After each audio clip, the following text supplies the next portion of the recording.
এখন এই চাকু দিয়ে কেটে তোর শরীর থেকে কিডনি বের করে নিব। তুই যদি আমাদের কথা মতো চলস তাহলে তোর ভালো হবে, যদি না চলস এখন তোর শরীর থেকে আমরা কিডনি বের করে নিব আর তোকে মেরে ফেলে দেবো, এখানে ফেলে রেখে যাবো। আমরা শুরু করতে চাই এবং প্রথমে আপনার নামটা একটু বলেন।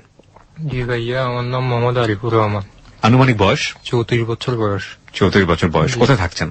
সিপাহীবাগের ওখানে মেরা দিয়া মধুবন গলি, ওইখানে এক বাসায় থাকি। আপনার জন্ম জেলা মানে কোথায় জন্মেছেন? আমার গ্রামের বাড়ি লক্ষ্মীপুর। লক্ষ্মীপুরে। আরিফ রয়েছে আজকে আমাদের সাথে এবং আরিফুর রহমান তার জীবনের গল্প বলার জন্য 34 বছর বয়স্ক এই ভদ্রলোকটি আজকে আমাদের স্টুডিওতে এসেছেন। চলুন তার যে কথাগুলো আমরা সেগুলো শুনি। আরিফ, আমরা একেবারে ছোটবেলা থেকে শুরু করতে চাই, অ্যাজ ইউজুয়ালি যেরকম হয়, তো শুরু করুন। ছোটবেলায় হতে মানে যখন বুঝজ্ঞান হয়েছে তখন থেকে দেখে আসি শুধু ঝগড়াঝাটি। 19 থেকে 20 হলে আমার মাকে আমার বাবা প্রচন্ড ভাবে মারধর করত। যাই হোক, তো আমি শুরু থেকে বলি, আমার বাবা চাকরি করতেন কোহিনুর কেমিক্যালে। আমি আমার বাবা মায়ের এক ছেলে। কোনো ভাই বোন নেই? জি, আমার 2টা বোন, ছোট, আমার ছোট। মানে ছেলে হিসেবে আপনি একাই? জি, একা। ওকে। তা আমাকে আমার বাবা মা ছোটবেলা থেকে খুবই আদর করতেন। লেখাপড়া করার জন্য প্রাইমারিতে ভর্তি করলেন। ছোটবেলা থেকে আমি আরবি পড়তাম, মুক্তবেদ সকালবেলা আরবি পড়তাম। আচ্ছা। যাই হোক, আমার বাবা, আমার তখন আনুমানিক 6-7 বছর বয়স হবে, আমার বাবা তখন চাকরি ছেড়ে দেয়, রিটার্ন নেয়। নেওয়ার পর উনি গ্রামে চলে আসে। তো আমার বাবারা 2 ভাই।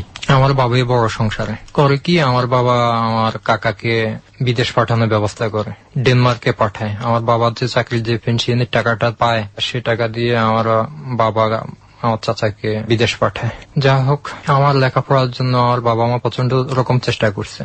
চেষ্টা বলতে জাগির মাস্টার রাখতো। আমাদের এখান থেকে আমাদের স্কুলটা হয়েছে অনেক দূর, 3 কিলো 3.5 কিলো দূর। প্রতিনিয়ত স্কুলে যেতাম, আসতাম, মাস্টার কাছে পড়তে বসতাম। যাই হোক, ছোটবেলা থেকে যে কোনো কারণ বিষয়ে আমি যদি ছোটখাটো কোনো অন্যায় করি, আমাকে তো আমার বাবা মারতো এবং কি আমার মাকেও মারতাম আমার এই অন্যায়ের কারণে। তারপর প্রাইমারি তো আমি আমার দাদুর বাড়িতে কাটাতে পারিনি। ওখানে আমার বাবা মার ভিতরে অশান্তি শুরু হয়, মারধর করে। তো আবার আমার নানার বাড়িতে চলে যায় আমার মা। সেখানে গিয়ে আবার নানার বাড়িতে আমি ক্লাস 3-তে ভর্তি হই। আচ্ছা। এইভাবে আমি 5ম শ্রেণী পরীক্ষা দিই। মাশাআল্লাহ দিলে ভাইয়া, আমি 5ম শ্রেণীতে যখন পড়ি আমার ক্লাসের ভিতর লং 1 ছিল। আচ্ছা। এর কিছুদিন পর আবার আমার বাবা মায়ের ভিতরে একটা মীমাংসা তৈরি হয়। তো আবার আমার মা আমাকে নিয়ে দাদুর বাড়িতে আসে। আসার পরে আমাকে হাই স্কুলে ভর্তি করে দেয়, আমাদের ওইখান থেকে লক্ষ্মীপুরে কলেজিয়েট হাই স্কুলে। আমাদের সংসারের অবস্থা আগে মোটামুটি অনেক ভালো ছিল। আমার দাদারও অনেক জায়গা জমি ছিল, প্লাস আমার বাবা যখন চাকরি করতো তখনই আরো উনি জায়গা জমি কিনে। এর ভিতর দিয়ে আমি আমাদের সংসারের টুকিটাকি কাজকর্ম করতাম। আমাদের গরু ছিল, দেখশন করতাম। আমার বাবা লাউ চাষ করতেন, কপি চাষ করতেন, টমেটো করতেন। হ্যাঁ, এগুলা আমি ওনার সাথে খেতে কাজ করতাম ওনার সাথে। এবং ওই ফসলগুলা যখন বিক্রির যোগ্য হতো তখন আমাকে দিয়ে উনি হাটে হাটে উনি এগুলা বিক্রি করাতেন। আচ্ছা। আমার তখন পকেট খরচের জন্য আমি মার কাছে চাইতাম, মার কাছে তো টাকা থাকতে না। তো আমার বাবার কাছে তো আমি সাহস করে কখনো চাইতাম না। তো হয়তো আশেপাশে আমাদের বাগান থেকে আমি আমার বাবার অবর্তমানে, আমার দাদা দাদি ছিল ওনাদের অবর্তমানে আমি হয়তো 2-4 ঘন্টা বা 5 ঘন্টা 10 ঘন্টা সুপারি বিক্রি করে সে টাকা থেকে আমার পকেট খরচ করতাম। ওকে। তো এই কথাগুলো শোনার পর আমার বাবা আমাকে প্রচন্ড ধরনের মারধর করতো। একবার হয়েছে কি ভাইয়া, আমি তখন ক্লাস 7-এ পড়ি। জি। তো আমার মাকে তখন আলাদা করে দেয়। আমার যে দাদার ঘরটা, ওই দাদার ঘর থেকে আমার মাকে ওই যে কাছারির সামনে, মানে ওখানে আমাদের কিছু জায়গা ছিল, তো ওখানে আমার মা দোতলা একটা টিনের ঘর করে, আমার নানারা করে দেয় আর কি, দোতলা একটা টিনের ঘর করে দেয়, ওইখানে আমার মা থাকতো। বাবা কখনো আমাদের সাথে থাকতেন বা কখনো আমার দাদুদের বাসায় ঘুমাইতেন। এখন আমার মা সংসারটা কিভাবে চলবে, আমাদের যে দৈনিক খাওয়া দাওয়া ভরণ পোষণ, হ্যাঁ, সেগুলো কিন্তু তিনি এই ব্যাপারে কোনো গুরুত্বই দিতেন না। আচ্ছা। আমার সাথে আমার মা সব ধরনের কথাবার্তা শেয়ার করতেন। আচ্ছা। তো আমার মা আমাকে মোটামুটি ছোট থেকে এখন পর্যন্ত আমাকে খুবই ভালোবাসেন এবং আমি ওনাকে শ্রদ্ধার চোখে দেখি। আমি ওনাকে আল্লাহ রসুলের পর আমি ওনাকে পীর বলে মানি। যাই হোক, একদিন এক ঘটনা হলো। ঘটনাটা হয়েছে আমি তখন ক্লাস 7-এ পড়ি। তো আমি আমাদের তখন রান্নার জন্য তেল ছিল না বাসায়। হ্যাঁ, বাসায় তেল ছিল না। তা আমি করলাম কি, আমার বাবা যখন লক্ষ্মীপুর গেছে, তা আমি বাগানে, আমাদের সুপারি বাগানে ঢুকে 4-5 পনের মতো সুপারি পেড়ে আমি মানে ওনাদের অবর্তমানে হ্যাঁ বাজারে বাজারে নিয়ে গেছেন। বিক্রি করি। ওকে। হ্যাঁ 1/2 কেজি তেল কিনি, আর বাকি টাকা আমি কিছু বাজারে খাওয়া দাওয়া করি এবং বাড়িতে আসি আমার মাকে বলি যে মা আমি আমার মা এগুলো আনছি। আপনার তো তেল ছিল না আমাদের ঘরে, মানে রান্নার মতো তেল ছিল না, তো বলে যে তুই কোথায় পাইছিস টাকা, তোর কে দিছে টাকা, তুই কিভাবে আনছিস? আমি বললাম মা এভাবে এভাবে। বলে যে তোর বাবা যদি আসে, বাড়িতে আসে, যদি শুনে তোকে তো মারবে আমাকেও মারবে। যাই হোক আমি অনেক ভয়ে ভয়ে থাকলাম। পরে সন্ধেবেলা আমার বাবা বাড়িতে আসে, আসার পর কিভাবে যেন আমার দাদুর থেকে উনি মানে কথাগুলো জানে। সুপারি পেরে? হ্যাঁ সুপারি পেরে নিয়ে বিক্রি করছি, এই কথাগুলো জানে। তো ভাইয়া কি বলবো, আমাকে এমন মারে, এত মারলো, মানে যারা ধরতে আসে তাদেরকে পর্যন্ত মানে অনেক রাগ হয়ে যায়, মানে এত শক্তিশালী উনি, মানে 7-8 জন মানে যারাই আসে সবাইকে ছুঁড়ে ফেলে দেয়, এদিক সেদিক ছুঁড়ে ফেলে দেয়, বাড়ি তোলে, ঠিক আছে নি, মানে ওনার এমন অবস্থা হয়ে যায়। তো আমাকে প্রচন্ড ধরনের মারধর করে, আমাকে ছাড়ানোর জন্য আমাদের বাড়ির সমস্ত লোক আসে। আমার দাদাও বলে যে যা হয়েছে অনেক মারধর করছিস, এখন ছাড়। হ্যাঁ আমার দাদাকে কোনো পাত্তাই দেয় না, আমার দাদা আমাকে ছাড়ানোর জন্য প্রচুর চেষ্টা করে। এক পর্যায়ে উনি আমার দাদাকে বাড়ি মারে, লাঠি দিয়ে বাড়ি মারে। পরে বলে যে আমার ছেলেকে আমি কিভাবে শাসন করবো, আপনাদেরকে বলতে হবে না। পরে করলো কি ভাইয়া, আমাকে উনি সারা রাত গেল, পরে সকালবেলা করলো কি আমাকে বেঁধে রাখলো, আমাকে আমার দাদুদের ঘরে আতিনা রুমে, মানে যেটা গেস্ট রুম বলে, আমাকে 4 হাত পা চারদিকে টানা দিয়ে লাইলনের রশি দিয়ে আমাকে বেঁধে রাখলো। আমার তো হাত পা এদিক দিয়ে আমার হাত পা মানে ফুলে অবশ হয়ে যাইতেছে। আমি যতই কাঁদতেছি আমার বাবাকে বলতেছি বাবা আমি আর কোনদিন করবো না, কিন্তু শুনলো না। এভাবে সারাটা দিন কেটে গেল। সবাইকে ডেকে বলে যে কেউ যদি ওকে খাবার দিস তাহলে তার সাথে ভেজাল হইব, ঠিক আছে। এইভাবে বাড়ির প্রত্যেকটা লোক আমাকে দেখতে আসে, আমি তাদেরকে অনেক কান্নাকাটি করি, বলি যে আমার হাত পা সমস্ত অবশ হয়ে যাইতেছে, আমাকে ছাড়ানোর ব্যবস্থা করেন আপনারা। কিন্তু কেউ মানে সবাই বলে রিকোয়েস্ট করে আমার বাবাকে আপনি ছেড়ে দেন, কিন্তু আমার বাবা ছাড়লো না। সারাটা দিন গেল আমি না খাওয়া অবস্থা পড়ে থাকি, এভাবে বাধা অবস্থা পড়ে থাকি। পরে শেষ পর্যন্ত আমার দাদু পর্যন্ত এসে আমার বাবার হাত পা ধরে, দাদুকে মানে পাততেই দিল না। হ্যাঁ যে আমার দাদু তার মা, হ্যাঁ আমি ভাবলাম যে হয়তো আমার দাদু আসলে দাদু যে কথাগুলো বলছে উনি হয়তো আমাকে এখন বোধহয় ছেড়ে দেবে, কিন্তু তার কথা তিনি শুনলেন না। তাকে ধমকাটমকি দিয়ে মানে ওই রুম থেকে বের করে দিছে। পরে মাগরিবের সময় আমি সারাদিন না খাওয়া, আমার দাদা আসি বলে যে জাহাঙ্গীর, আমার বাবার নাম হলো জাহাঙ্গীর, যে জাহাঙ্গীর তোর দুটা পায়ে ধরছি আমি, আরিফকে ছেড়ে দে, অনেক শাস্তি দিছিস। আমার দাদাকে অনেক ধমকি টুমকি দিয়ে ওখান থেকে বিদায় করে দেয়, ঠিক আছে। আমার দাদা আমাকে ছাড়ানোর জন্য, আমার দাদা আমার কাছে আসে ছাড়ানোর জন্য, কিন্তু উনি আমাকে ছাড়াতে মানে দিলেন না। তো আমার দাদা নামাজ পড়তে চলে যাওয়ার পরে এখান দিতে আমার হাতের সমস্ত শিরা উপশিরা সমস্ত সব বন্ধ হয়ে, মানে আমি সব অবশ হয়ে গেছে, হাত পা ফুলে। পরে আমার দাদা নামাজ পড়ার পরে মাগরিবের পরে আসার পরে দেখলাম যে আমার রুমের দিকে, আমাকে যে রুমে বেঁধে রাখছে ওই রুমে আসছে। আসার পরে তখন আমার বাবা ছিল না, বাবা কোথায় যেন বা কোন দিকে গেছে। পরে আমি দাদাকে হাউমাউ করে দাদার কাছে কাঁদলাম যে দাদা আমার সমস্ত হাত পা অবশ হয়ে যাইতেছে, দেখেন আমার হাত পা ফুলে গেছে, হ্যাঁ আমি আর সহ্য করতে পারতেছি না, যে আপনি আমাকে ছাড়ানোর ব্যবস্থা করেন। পরে উনি চেষ্টা করলো গিট্টু খোলার জন্য, ভাইয়া এমন ভাবে বাঁধছে যে খোলানোর মতো, যে লাইলন রশি দিয়ে এমন ভাবে বাঁধছে যে চোরকে ওইভাবে বাঁধে না।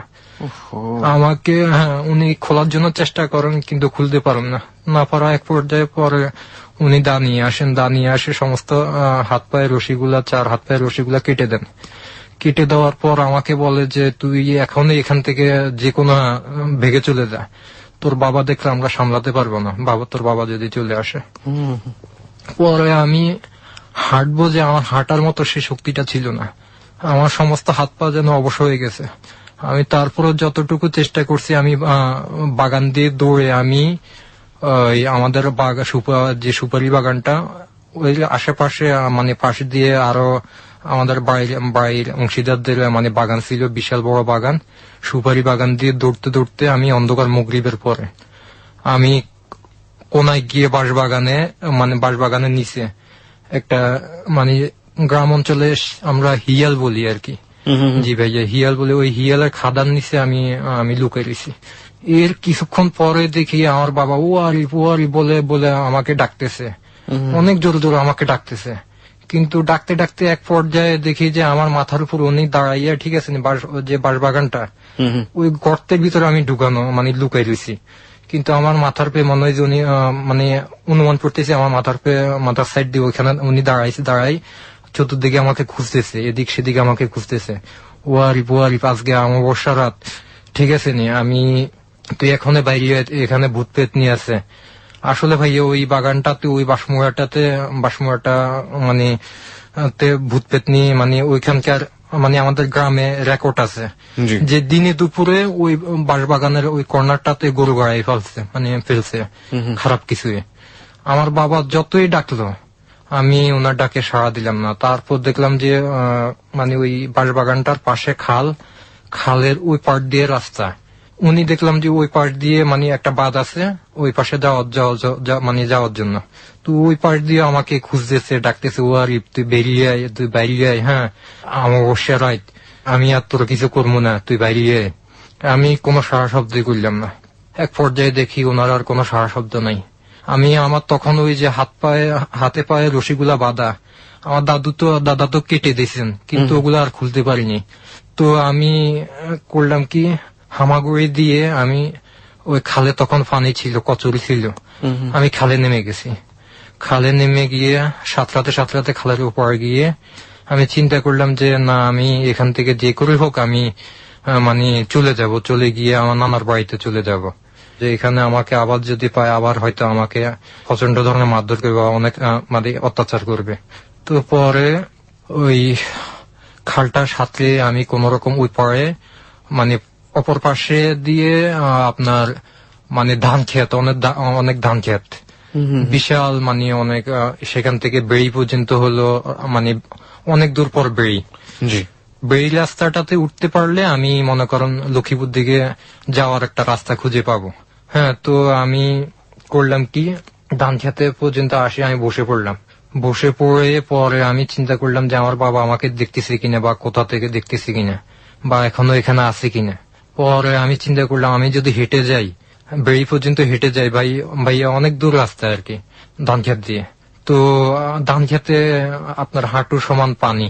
তো আমি করলাম কি, হেঁটে না গিয়ে আমি হামাগুড়ি দিতে কতক্ষণ জিরাই, তা আবার হামাগুড়ি দিয়ে, কতক্ষণ জিরাই আবার হামাগুড়ি দিয়ে, এই পানি দিয়ে আমি হামাগুড়ি দিতে পরে আমি বেড়িতে গিয়ে উঠার পরে তা আমার হাতে পায়ের রশিগুলা আমি খুলছি। খোলার পরে তখন আমি যখন বেড়িতে গিয়ে ফুসি, তখন অনুমানিক রাত্রে 8টা-9টার উপরে হবে।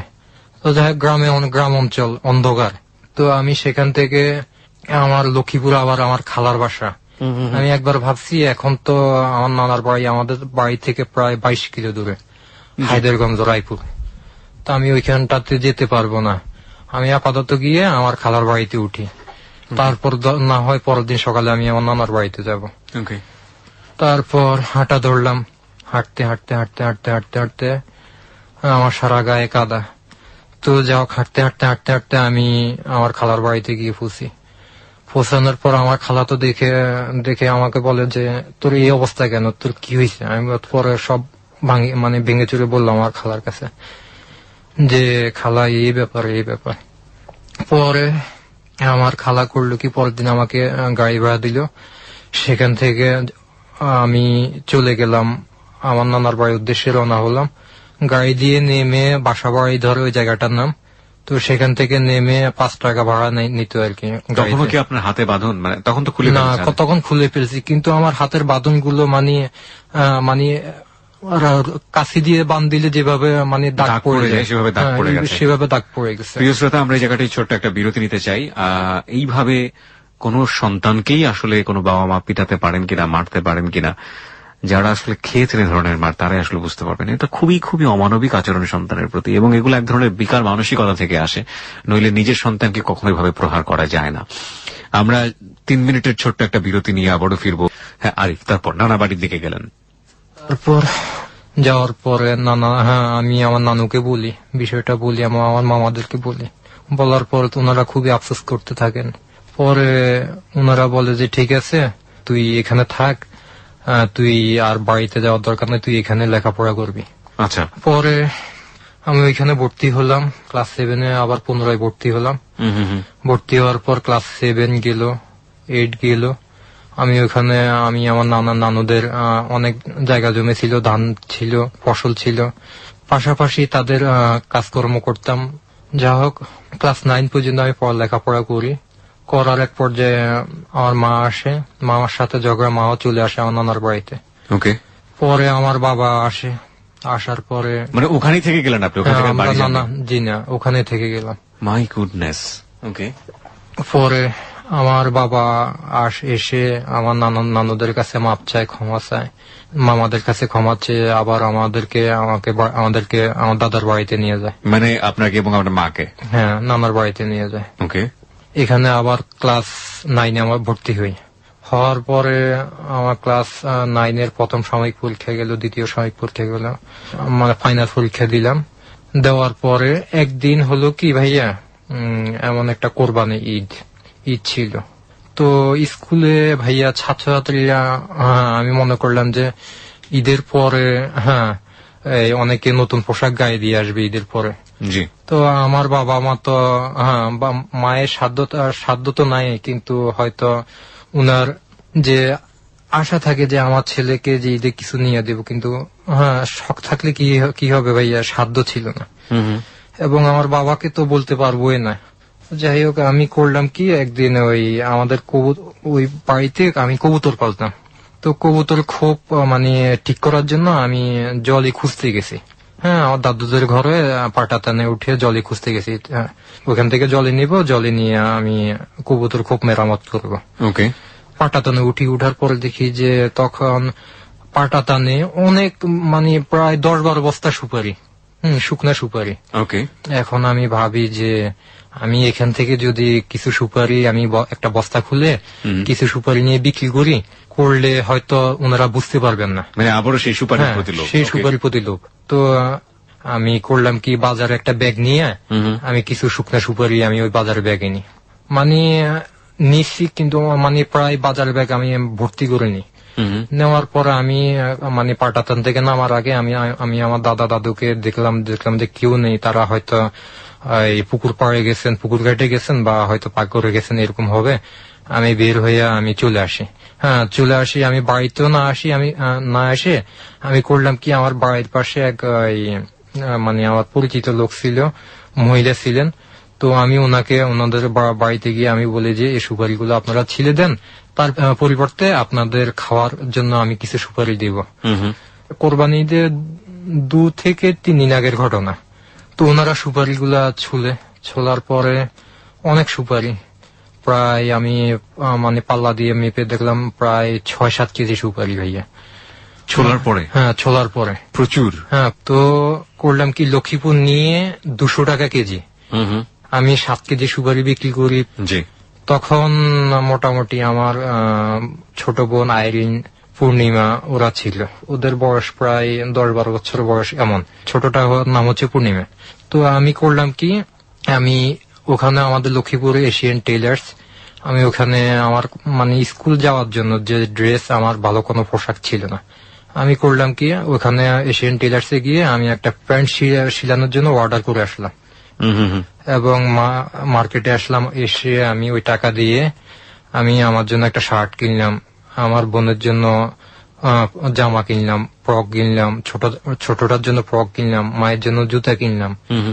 এগুলা কিনে তখন বাড়িতে আসতে আসতে প্রায় বিকেল। আমি যখন আসছি মানে আমাদের বাড়ির কাছাকাছি আসছি, তখন আমাদের এলাকার লোকজন থেকে শুনতেছি যে আমার বাবা আমি চুরি করে সুপারি নিছি, এটা জেনে গেছে। ওকে। এখন তো আমি ভয়ে ভয়ে আমার সমস্ত গা থরথর করে কাঁপতেছে। হায়রে, উনি তো জেনে গেছেন, এখন আমার কি উপায় হবে। কিন্তু ভাইয়া আমি হয়তো ছোট মানুষ ছিলাম, মানে শখের বিষয় যে ঈদে আমার কিছু জামা কাপড় হবে, আমার বোনদের কিছু জামা কাপড় দেব, এবং ঈদের পরে আমার মা পরে স্কুলে গিয়ে আমার বন্ধুদের বলতে পারবো যে দেখ আমার নতুন জামা কাপড়। হ্যাঁ, এই মানে এই কথা ভেবে আমি মানে এই কাজটা করছি। তো এক পর্যায়ে আমি আমার ওই লুকাই লুকাই আমি ঘাটার আগে আমার ওই যে আমি আমার মা যেখানে থাকতাম ওখানে আসি। আসার পরে আমার মা বলে যে তুই কি কাম করছিস, তুই এটা কি করলি, তুই তোর বাবা আমাকে আসি মারধর করছে, আমাকে শাসাই গেছে, তোর খুঁজে গেছে, তুই এটা কেন করলি। আমি বললাম মা আমি তো এত কিছু তো ভাবিনি। পরে সন্ধ্যার এক পর্যায়ে আমার করলো কি, আমার মা নামাজ পড়তে বসেন, বসার পরে করলো কি আমার বাবা আসি গালমন্দ করতেছে এবং আমাকে মারতেছে। ওই যে বেলুন আছে না ভাইয়া, হাতের কাছে বেলুন ছিল, বেলুন পাইছে, বেলুন দিয়ে আমাকে মারতেছে। আমার মা করলো কি, নামাজের বিছনা থেকে উঠে এসে আমাকে ধরলো, আমার মাকেও মারলো। ভাইয়া মারার এক পর্যায়ে আমার মাকে এমন একটা ঘুষি মারে চোখের মধ্যে, মানি আমার মা চোখ ধরে মাগো করে বসে গেছে। হ্যাঁ বসে গেছে, এবং আমার মায়ের চোখ দিয়ে ঝরঝর মানে রক্তে সব ভাসি গেছে। করলাম কি, অনেক ঝাড়াঝাড়ি দিয়ে আমি আমার বাবার হাত থেকে ছুটে আমি তো গামছা দিয়ে আমার মায়ের চোখ মানে চেপে ধরলাম, দেখলাম যে গামছা টামছা ভাইয়া সব ভিজে গেছে। মানে এমন ভাবে মানে আমার মাকে মারছে উনি। তো করলাম কি, ওইখানে আমাদের এখানে প্রাথমিক একজন ডাক্তার ছিল, তো পরে আমি রিক্সা দিয়ে মানে ওনার কাছে নেব। কিন্তু আমার বাবা তো আমাকে মানে উনিও তাই যে মানে ঘুষি মেরে উনিও তাই যে হয়ে গেছে। হ্যাঁ মানে উনিও নার্ভাস হয়ে গেছে যে এটা কি হইল। তো পরে ডাক্তার কাছে নেয়, ব্যান্ডেজ ট্যান্ডেজ করাইলো। করানোর পরের দিন সকালে আমাকে মানে আমার দাদু বকাঝকা করতেছে, আমাকে সকালে আমাকে ধরে নিয়ে আমাদের দাদুদের বাড়িতে নিয়ে আমাকে আবার এসে মানে ওই গাবের সোয়া আছে না ভাইয়া, গাবের সোয়া কেটে নিয়ে আমাকে যে মানে এমন মারা মারতেছে, কিন্তু সবাই ধরতে আসে। মানে আমার বাবা কি বলবো, যে যখন রাগ উঠে তখন কাউকে মানে না। যে আমি এই ঘটনার পরিপ্রেক্ষিতে আমার বাবার উপর ক্ষুব্ধ হইয়া আমি তখন বিষ খেয়েছি। বিষ খেলেন? হ্যাঁ বিষ খেয়েছি। আমি ভাবলাম যে আমি মরে যাব, আমি আর জীবন চাই না। যাই হোক আমি সুস্থ হওয়ার পরে এখন আমার বাবা আমাদের সংসারে খবর নেয় না। তো যাই হোক আমার নানার বাড়ি থেকে আমাদেরকে দেখাশোনা করে, আমাদের ভরণ পোষণ, খাওয়া দাওয়ার। এক পর্যায়ে আমি চিন্তা করলাম, ওই ক্লাস 9-এ পরীক্ষা দেওয়ার পরে আমার লেখাপড়া হয়নি। চিন্তা করলাম যে আমি ঢাকা যাই, ঢাকা গিয়ে আমি হয়তো একটা চাকরি বাকরি করলে আমার মাকে আমি সুন্দরভাবে রাখতে পারবো। কোন ক্লাসে পড়েন তখন আপনি? আমি ক্লাস 9-এ পড়ি। তখন আমার বয়স ছিল 17 থেকে 18 বছর বয়স। 2000 সালের কথা। তো আমি ঢাকায় আসি, বসুন্ধরা নদ্দা বাজার আমার এক মানে খালার বাসা, মেজো খালার বাসা। আমি ওইখানে আসি। আসার পরে বনানী বাজার খালাতো ভাই খালু থাকে, ওখানে একটা ফার্মেসি আছে ওনাদের। আমি আমার খালাতো ভাইকে বললাম, ভাইয়া আমার তো এই অবস্থা। তো বলে যে ঠিক আছে, আমি মানে ওই হাবিব মেনশনের যে মানে সাইরা ফার্মেসি, এটা দোতলায় উনি আবার একটা সেলুন নিছে, ভাড়া সেলুন নিছে 2 বছরের কন্ট্রাক্টে। যে ওইখানে একটা ম্যানেজার আছে, ঠিক আছে ম্যানেজারটাকে আমি বাদ দিয়ে আমি তোকে তুই এখানে দোকানটা চালাবি আজকে থেকে। তো আমাকে দায়িত্ব দিল যে ক্যাশের যে দায়িত্বটা, আমি মানে বসে ওই যে কাস্টমার আসতো, হ্যাঁ মানে এগুলো হিসেব নিকেশ করতাম। টোটাল আমি কি বলবো, আমি আমার খালতো ভাই, আমার মা আমার ঢাকা আসার সময় বলল যে মনে অন্তত একটা বিশ্বাস রাখবি। বিশ্বাসটা হলো এই যে সততা, বিশ্বাস, এটা যুগিয়ে যদি চলতে পারো হয়তো জীবনে কিছু একটা করতে পারবি, তো কোথাও হয়তো ঠকবি না। হ্যাঁ আমার কথাগুলো তুই স্মরণ রাখবি। আপনার মার চোখটা তখন কি ছিল, ভালো ছিল নাকি? না, আমার মা তখন চোখে দেখতো না, পাশাপাশি মানে ওই চোখে টোটাল দেখতো না, মানে নষ্ট হয়ে যায়।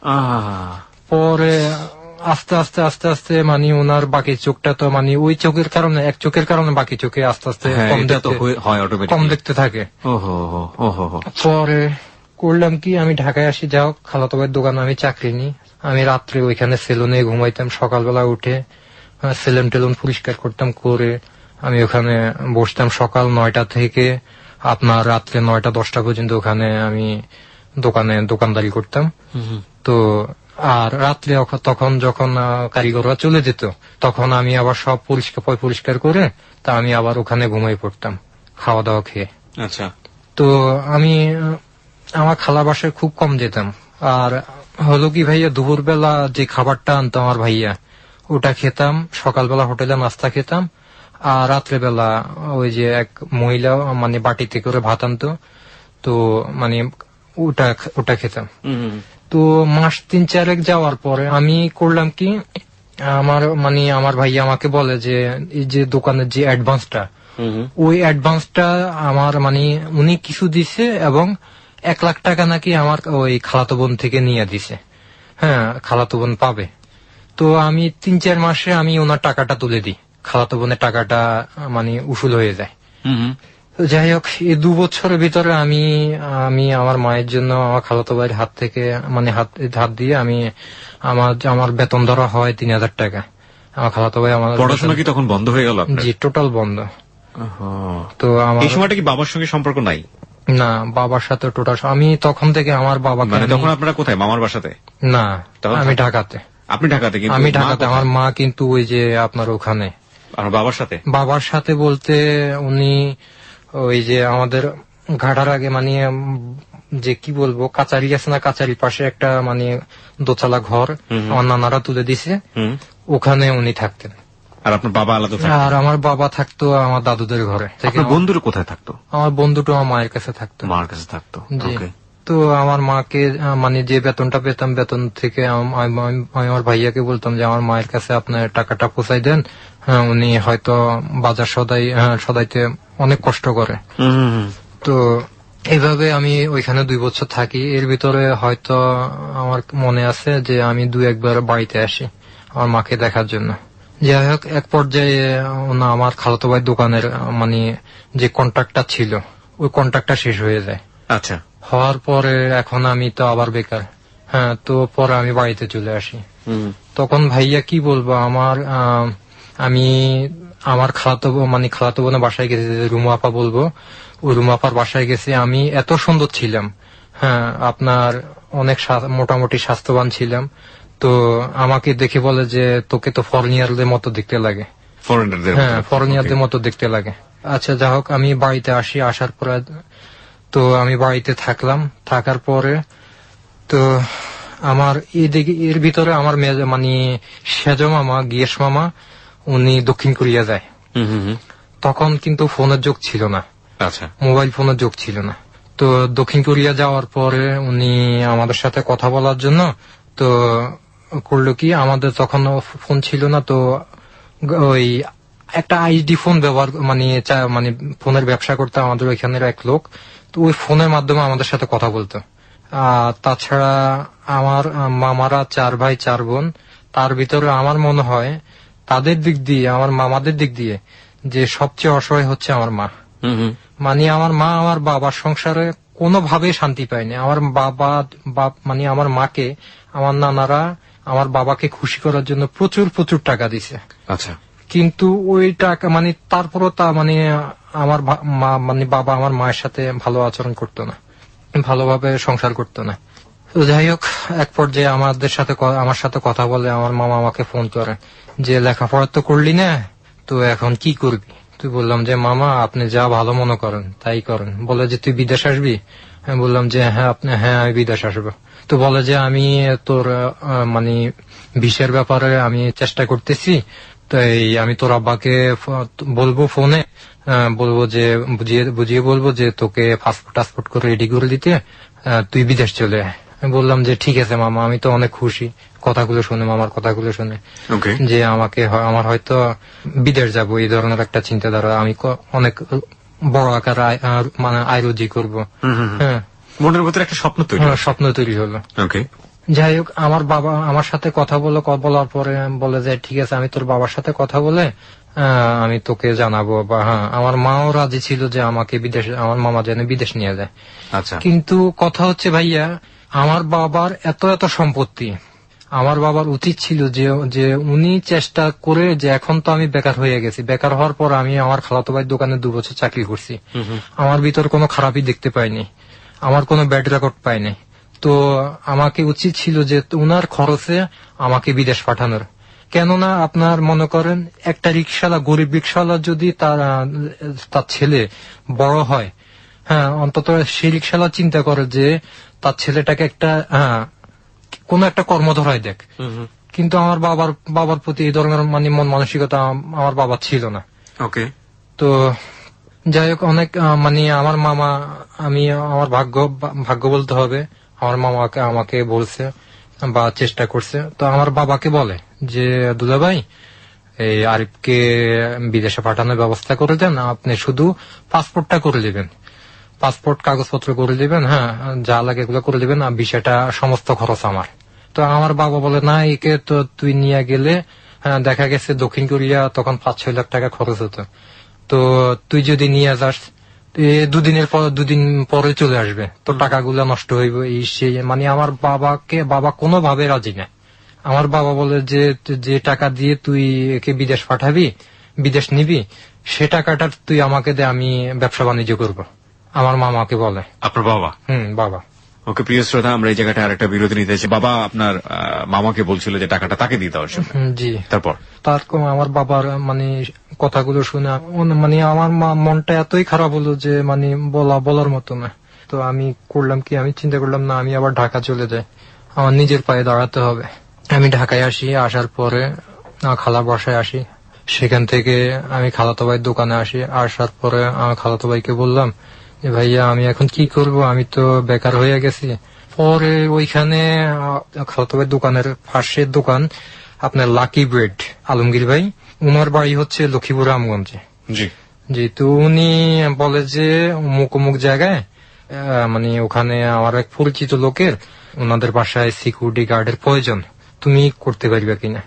আমি বললাম ভাইয়া সিকিউরিটি গার্ড না, আমি যে কোনো চাকরি পেলে করব। তো আমি ওই বাসায় আসার পরে আমি ওনাদেরকে বলছি যে এই ব্যাপার, আলমগীর ভাই আমাকে পাঠাইছে। তো তারপর ওখানে আমাকে বলল যে এমন এখানে তুমি ডিউটি করবা, এই সকাল থেকে মানে সারা দিনে ওখানে ডিউটি করতে হবে। হ্যাঁ, রাত্রে ওখানে শুয়ে নিচে একটা চৌকি, ওখানে ঘুমানোর ব্যবস্থা আছে, ওইখানে ঘুমাইবা, আর 3 বেলা খাবে মানে আমাদের কাছে। আর মাসে তোমাকে বেতন ধরা হবে 2600 টাকা। 2600 টাকা? জি। কত সালে এটা? এটা তখন 2001-এর কথা। 2001 সালে? জি, 1 সালের কথা। ওকে। যাই হোক, তো আমি এখানে চাকরি করতে থাকি।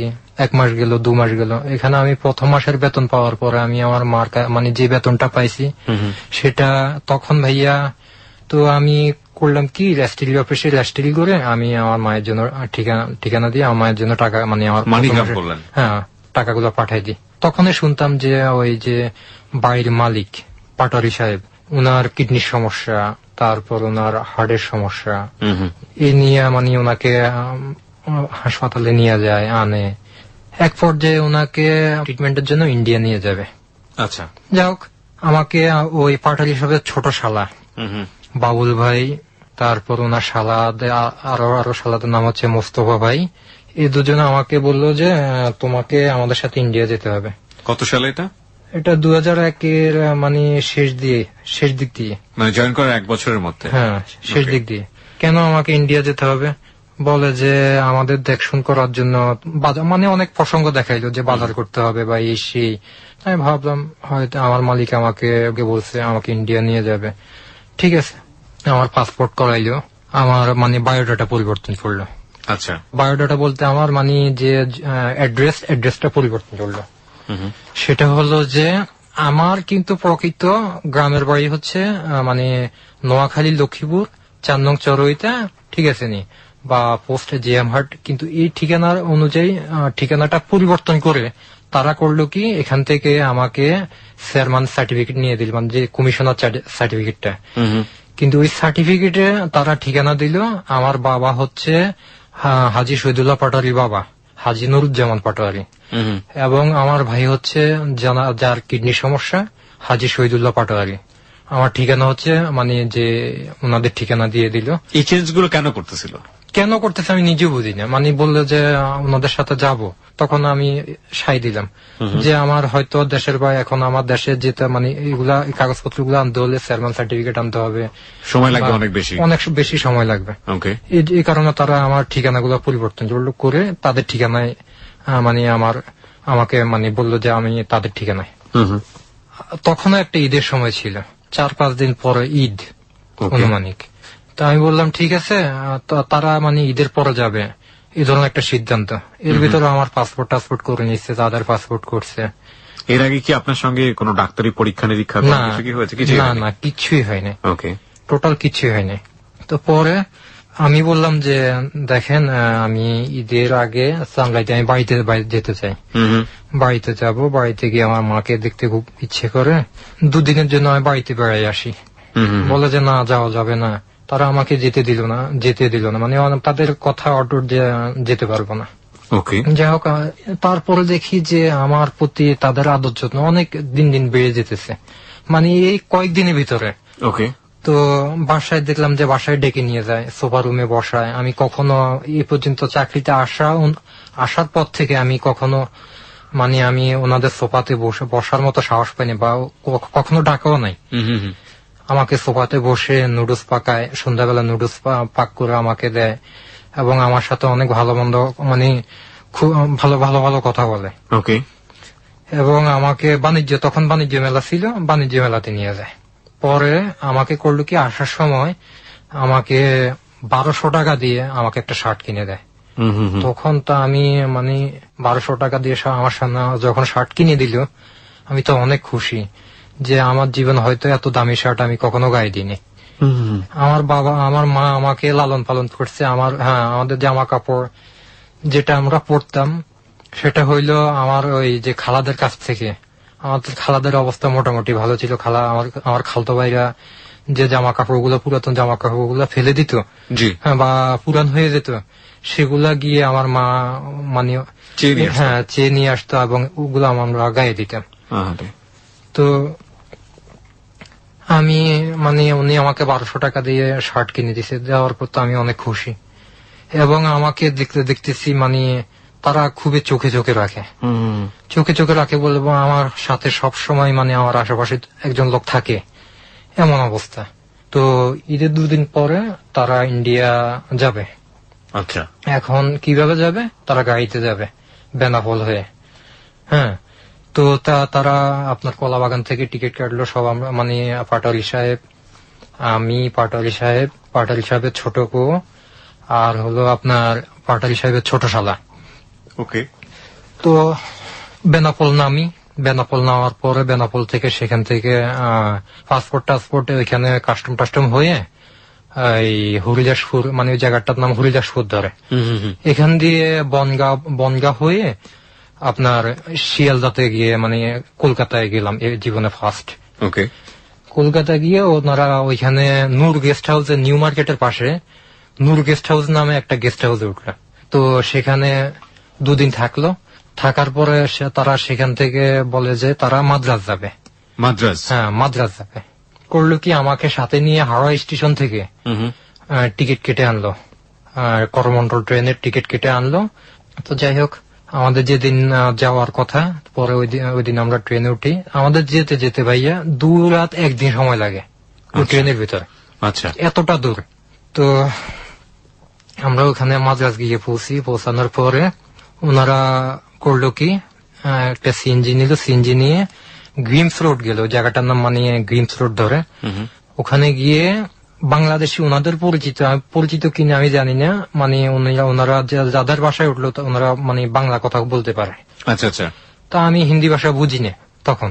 যাই হোক, আর যখন আমি মাদ্রাজে গিয়ে দেখি, তখন সেখানে গিয়ে দেখি যে সবাই অন্যভাবে কথা বলতেছে, অন্য ভাষায় কথা বলতেছে, কেরালা ভাষা। আমি মোটেও বুঝি না, মানে মুখের দিকে হাঁ করে চেয়ে থাকি কে কি বলে।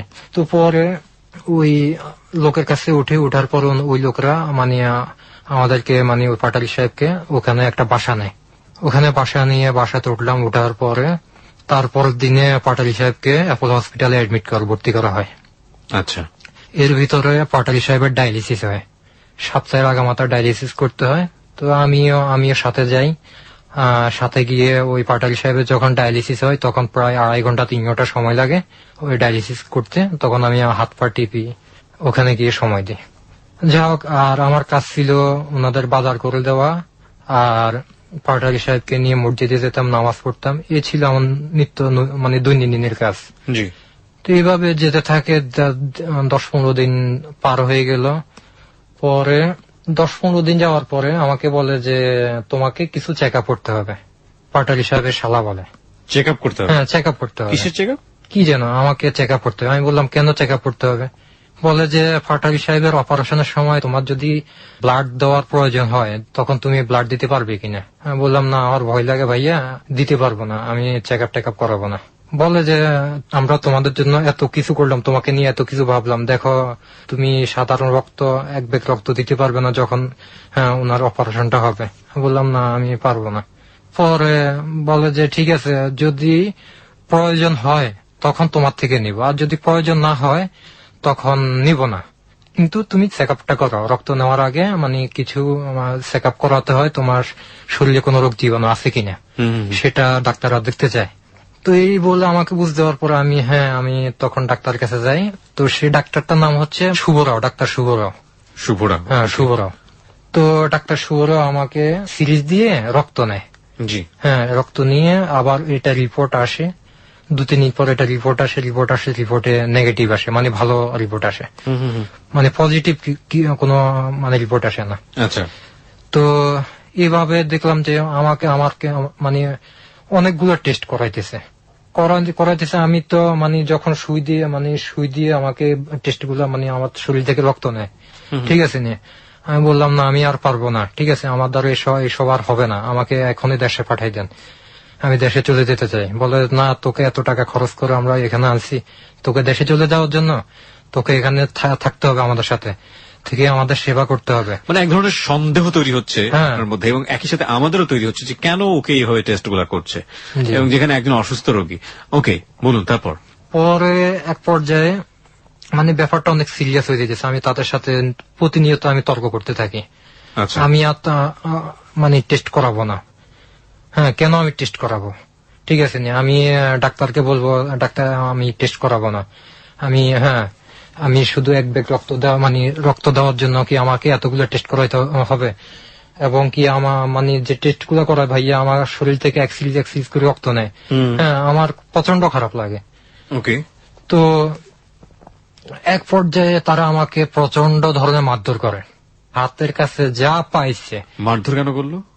আমি যে তাদের কথা উপেক্ষা করতেছি, তাদের সাথে তর্ক করতেছি, ঝগড়া করতেছি প্রতিদিনে। এখন তাদের সাথে আমার আর ভালো সময় কাটতেছে না। মানে কি বলবো ভাইয়া, হাতের কাছে যা পাইছে, খুন্তি বলেন, ভাত তরকারি পাক করার জন্য হাতের কাছে খুন্তি মুন্তি যা পাইছে তা দিয়ে আমাকে প্রচন্ড মারধর করছে, এবং আমার নাকের মধ্যে এমন জোরে ঘুষি মারছে ভাইয়া, আমার নাক দিয়ে টপ টপ করে রক্ত পড়ছে ভাইয়া। কি বলবো, আমার চোখের পানিতে রক্তে সমস্ত ফ্লোর মানে ভেসে গেছে।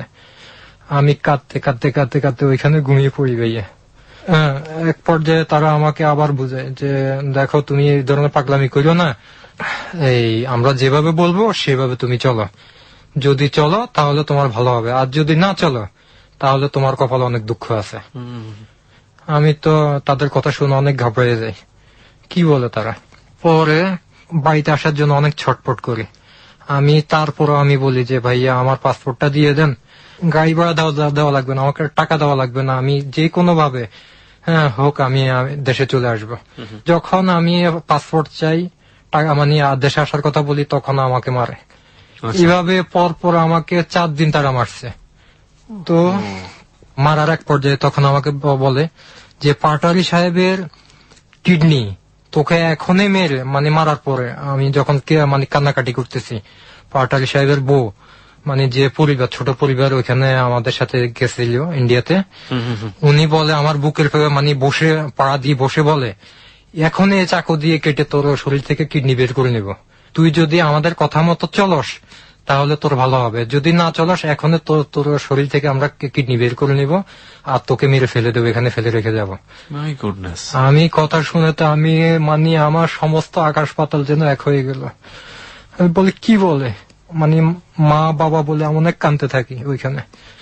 এরপর কিছুদিন গেল যাওয়ার পরে আমাকে আবার জোর করে নিয়ে টেস্ট করানোর পর আমার প্রায় মানে ধপায় 16টা টেস্ট হয়। 16টা টেস্ট তারা করানোর পরে এখন তো আমার ভালো ঠেকতেছে না, আরো বলে যে আমাকে চাকু দিয়ে কেটে আমার কিডনি বের করে নেবে। আমার মনে যেন কেমন একটা ক্ষুদুনুদু শুরু হয়ে গেছে যে হ্যাঁ আমি কাদের খপ্পরে পড়ছি, আমি এখানে কেন আসলাম, আমি কি করবো এখন। পরে একদিন এরকম আমি বাসা থেকে না বলে আমি চলে যাই, মানে আমি চিন্তা করি যে আমি যে কোনো ভাবে আমি এখান থেকে তাদের কাছ থেকে চলে যাব। তো আমি ওই পাসপোর্ট ছাড়াই, আমি জানতাম তো যে আমাদের আশেপাশে আমি মানে যতটুকু যোগ জিজ্ঞাসা করলাম যে আমাকে বাংলাদেশে যেতে হলে কি করতে হবে, বলে যে আপনার পাসপোর্ট লাগবে, পাসপোর্ট ছাড়া যেতে পারবেন না, তাহলে আপনাকে পুলিশে ধরবে। পরে আমি যা হোক আমাকে পুলিশে ধরলে ধরক, আমি এই ভেবে আমি পাসপোর্ট ছাড়া আমি বাসা থেকে আমি চলে যাই। মানে বাসা থেকে আমি তো চিনি না কিছু, বের হয়ে হাঁটতে আমি ওখানে আপনার জায়গাগুলোর নাম ভুলে গেছি। যা হোক আমি ওইখানে ওই মাদ্রাজের ভিতরে আমি হাঁটতে থাকি, মানে অচেনা, আমি আমার দু চোখ যেদিকে যাইতেছে আমি সেদিকে যাইতেছি। এইভাবে আমার সারাদিন পার হয়ে গেছে।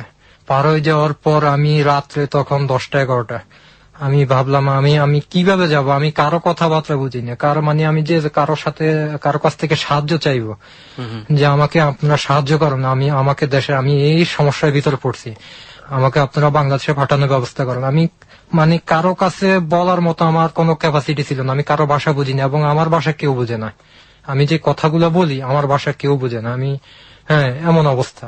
পরে এক পর্যায়ে প্রায় রাতের 10টা-11টা হয়ে গেল, আমি যেন কোথায় চলে গেছি আমি নিজেও বলতে পারবো না যে আমি কোথায় আছি। এখন ভাবলাম যে আমার কি হবে আর আমি কোথায় আছি। তখন ভাবলাম না আমি হয়তো এই অ্যাপোলো হসপিটালে ডাক্তার শুভরা, আমি ওনাকে গিয়ে যদি আমি বিস্তারিত কথাগুলো আমি বুঝিয়ে বলতে পারি তাহলে সেটা আমার কাছে বেটার হবে।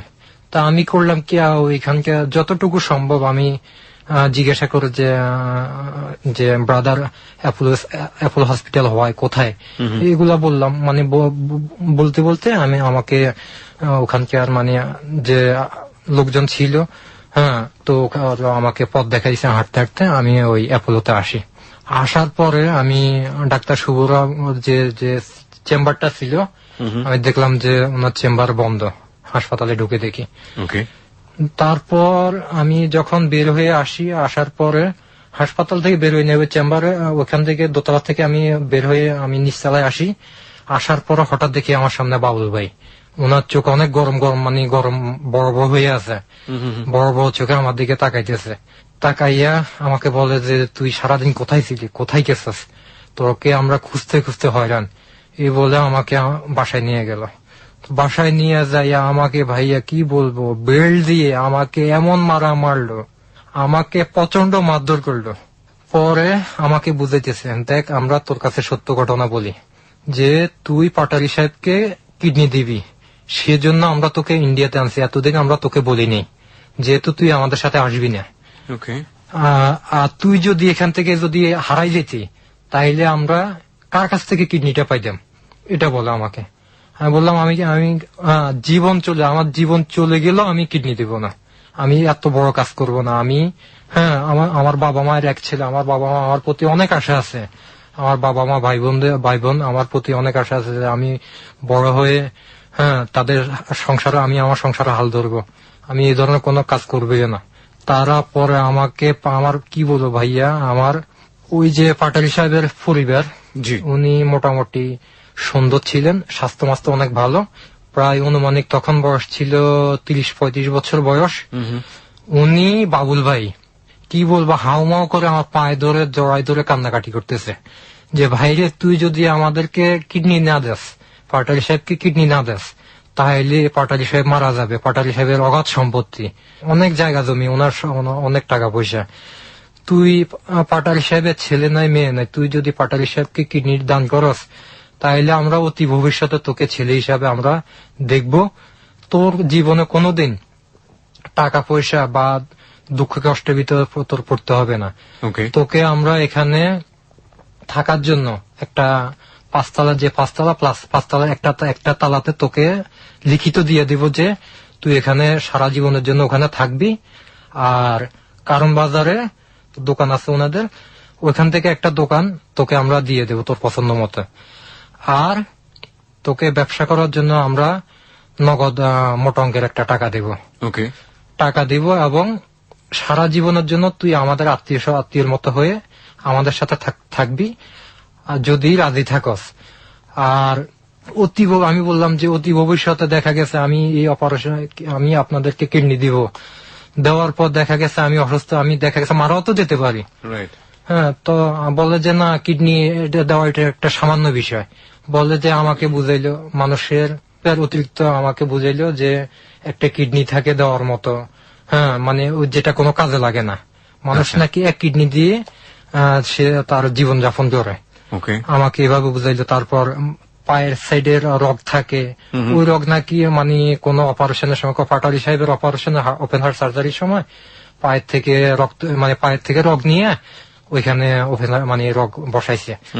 এই রগগুলা এবং কিডনিটা মানে মানব শরীরের কোনো কাজে লাগে না।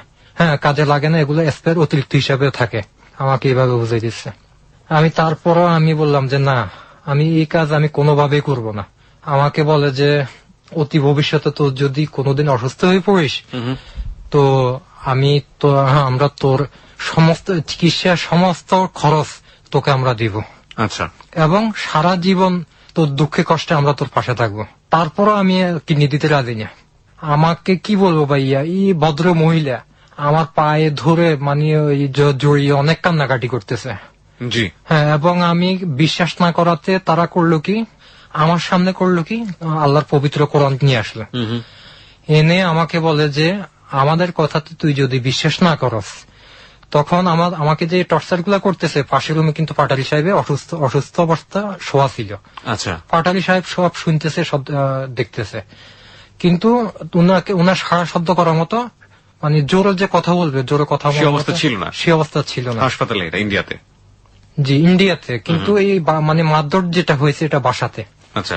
পাটালি সাহেব তখন মানে বাসাতে আনছে, ওই যে ডায়ালিসিস পর বাসায় আনে, আবার হাসপাতালে নিয়ে যায়, এভাবে চলতে থাকে আর কি। তো এটা হলো বাসার ঘটনা। পরে তারা কোরআন শরীফ ধরলো, ধরার পর ধরে আমাকে মানে কোরআন শপথ করে আমাকে বলতেছে যে আমরা যে কথাগুলো বলছি তোমাকে, যে তুমি যদি স্বেচ্ছা আমাদেরকে কিডনি দাও, পাটালি সাহেবকে কিডনি দাও, তাহলে এই পাটালি সাহেবের যে 5 তলা বাড়িটা, ওই বাড়ির যে কোনো একটা তালা, হ্যাঁ যে কোনো একটা তালা, মানে এগুলা কথাগুলো আমাকে করার চেষ্টা করছিল যে আমাকে যা যা দিবে, মানে তারা আমাকে লোভ দেখাইতেছে যে এগুলো আমরা কোরআন শপথ করে বলতেছি যে আমরা এগুলো তোমাকে দিব। হ্যাঁ, আর অতি ভবিষ্যতে আমি অসুস্থ হয়ে পড়লে আমাকে আমার মানে চিকিৎসার সমস্ত ব্যয়ভার তারা বহন করবে। এক পর্যায়ে আমি তখন চিন্তা করলাম যে আমি এখান থেকে তাদের খপ্পর থেকে আমি বাঁচার মতো আর আমার কোনো পথ নেই।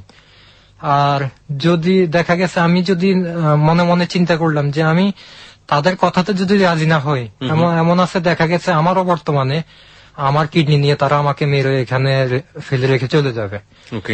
আমি হয়তো কোনোদিন আর আমার বাবা মা বা আত্মীয় স্বজনের মুখ দেখতে পাবো না। এই কথা মনে করে আমি তখন তাদের কথাতে রাজি হই, কিডনি দিতে। হ্যাঁ, কিডনি দিতে রাজি হই। ওকে প্রিয় শ্রোতা, আমরা এই জায়গাটা একটা বিরতি নিতে চাই। আমি আরজি কিবরিয়া রয়েছে আপনার সঙ্গে, এবং আজকে আরিফ তার জীবনের গল্প বলছে।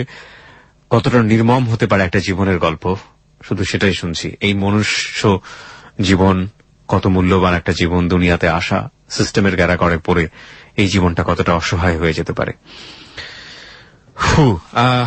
ঠিক আছে, বুঝতে পারছি আপনার না রাজি হয়ে কোনো উপায় ছিল না, এটাকে রাজি হওয়া বলে না, আপনি বাধ্য হয়ে ওদের কথা মানলেন। তারপর তো ঠিক আছে, রাজি না হয়ে আমার তো কোনো আর উপায় নেই। রাজি না হলো তারা আমাকে এখানে হয়তো মেরে ফেলে, আমার কিডনি নিয়ে আমাকে এখানে রেখে মানে মেরে ফেলে রাখবে। আমি কোনোদিন আমার বাবা মায়ের মুখ দেখতে পারবো না। আর যদি রাজি হই তাহলে তো তারা বলছে যে আমাকে আর্থিক কিছু সহযোগিতা করবে এবং আমি আমার হয়তো দেশেও পুষতে পারবো। এই ধরনের একটা চিন্তাধারা আমার মাথায় আসলো। আসার পর আমি রাজি হইলাম। হওয়ার পরে ভাইয়া কি বলবো, যেদিন অপারেশন সেদিন পর্যন্ত আমাকে তারা বুঝতে দেয়নি। আমাকে বলে যে আজকে তোর ইনজিওগ্রাম হবে। ইনজিওগ্রাম নামে একটা টেস্ট আছে। ইনজিওগ্রাম? জি, সেটা করতে বলে যে একদিন তোকে হাসপাতালে থাকতে হবে, হাসপাতালে বেডে, পরের দিন তোকে রিলিজ দিয়ে দেবে। এটা বলে যে তোকে ইনজিওগ্রাম করতে হবে, যে অপারেশনের আগে ইনজিওগ্রাম করাতে হয়। তো পরে ওনাদের কথা অনুযায়ী আমি হাসপাতালে যাই, ওনাদের সাথে যাই। যাওয়ার পরে তখন পাটারি সাহেবকে হাসপাতালে অ্যাডমিট ছিল উনি। তো আমাকে করলো কি, ইনজিওগ্রাম করানোর জন্য আমাকে আইসিইউতে নিয়ে গেল। তো আমাকে ওই একটা রুম, মানে ওখানে সাধারণ মানুষের ঢোকা নিষেধ, শুধু ডাক্তাররা ঢুকতে পারে এই ধরনের। তো ওখানে নিয়ে গিয়ে আমি সুস্থ মানুষ, ঠিক আছে না, আমাকে একটা বেডে দিল। দেওয়ার পর আমার জামা কাপড় পরিবর্তন করালো, হাসপাতালের একটা জামা ড্রেস দিল। কিছুক্ষণ পরে দেখলাম যে একজন লোক আসলো। লোক এসে আমার চতুর্পাশ দিয়ে পর্দা দিয়ে আমাকে ওই যে শেভ করতেছে আমার সমস্ত শরীরে, হাতে পায়ে, এবং বুঝতে পেরেছি, হ্যাঁ, এই শেপ গুলা পশম গুলা ফালাই দিতেছে। তো আমি ভাবলাম ইনজিওগ্রাম করতে হাতে পায়ে পশম ফেলে দিতে হয়, হয়তো এটা সিস্টেম তাদের। যাই হোক, আমি তো কিছু তাদেরকে যে বলবো, আমি তাদের ভাষায় বুঝিনি, কি বলবো। তারা কেরালা ভাষায় কথা বলে। রাত্রে যখন আমাকে ওখানে রাখলো, রাখার পরে আমাকে হাতে ওই যে ক্যানেলা পুশ করলো। তার আগে আমার একটা পেপার আমার থেকে সই নিল। সই নেওয়ার পর আমাকে ক্যানেলা পুশ করলো। যে পেপারে সই করলেন, পেপারে কি লেখা ছিল? কি লেখা ছিল আমি সেটা নিজেও জানি না। বাংলায় লেখা ছিল না ইংলিশে লেখা? ইংলিশে লেখা ছিল। ইংলিশে লেখা ছিল। আপনাকে পেপারটা পড়ে শোনানো হয়েছে? জি না, পেপারটা পড়ে শোনানো হয়নি। জি, ফাইন, ওকে। তারপর তো ক্যানেলা পুশ করলো। পুশ করার পর একের পর এক স্যালাইন দিতে থাকে। তখন আমাকে নিয়ে যখন ওখানে রাখছে, তখন রাত্রে অনুমানিক 9টা থেকে 9:30 আনুমানিক।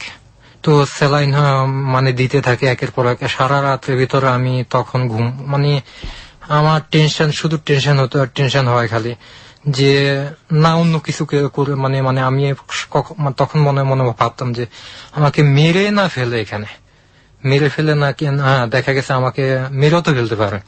তাদের গ্যারান্টি কি? তাদের তো কোনো গ্যারান্টি নেই, তারা আমাকে মেরেও ফেলতে পারে। আমি অনেক টেনশন করতে থাকি। সারা রাত্রে স্যালাইন দেওয়া, একে একে প্রায় 6-7টা স্যালাইন দেয় আমাকে। আমার ভিতরে মনে হয় যেন আমার শরীর টলমলো করে এমন পানিতে। ভোরবেলা দেখলাম যে কিছু ডাক্তার আসলো, এসে আমাকে করলো কি, একটা ক্রেসে উঠালো।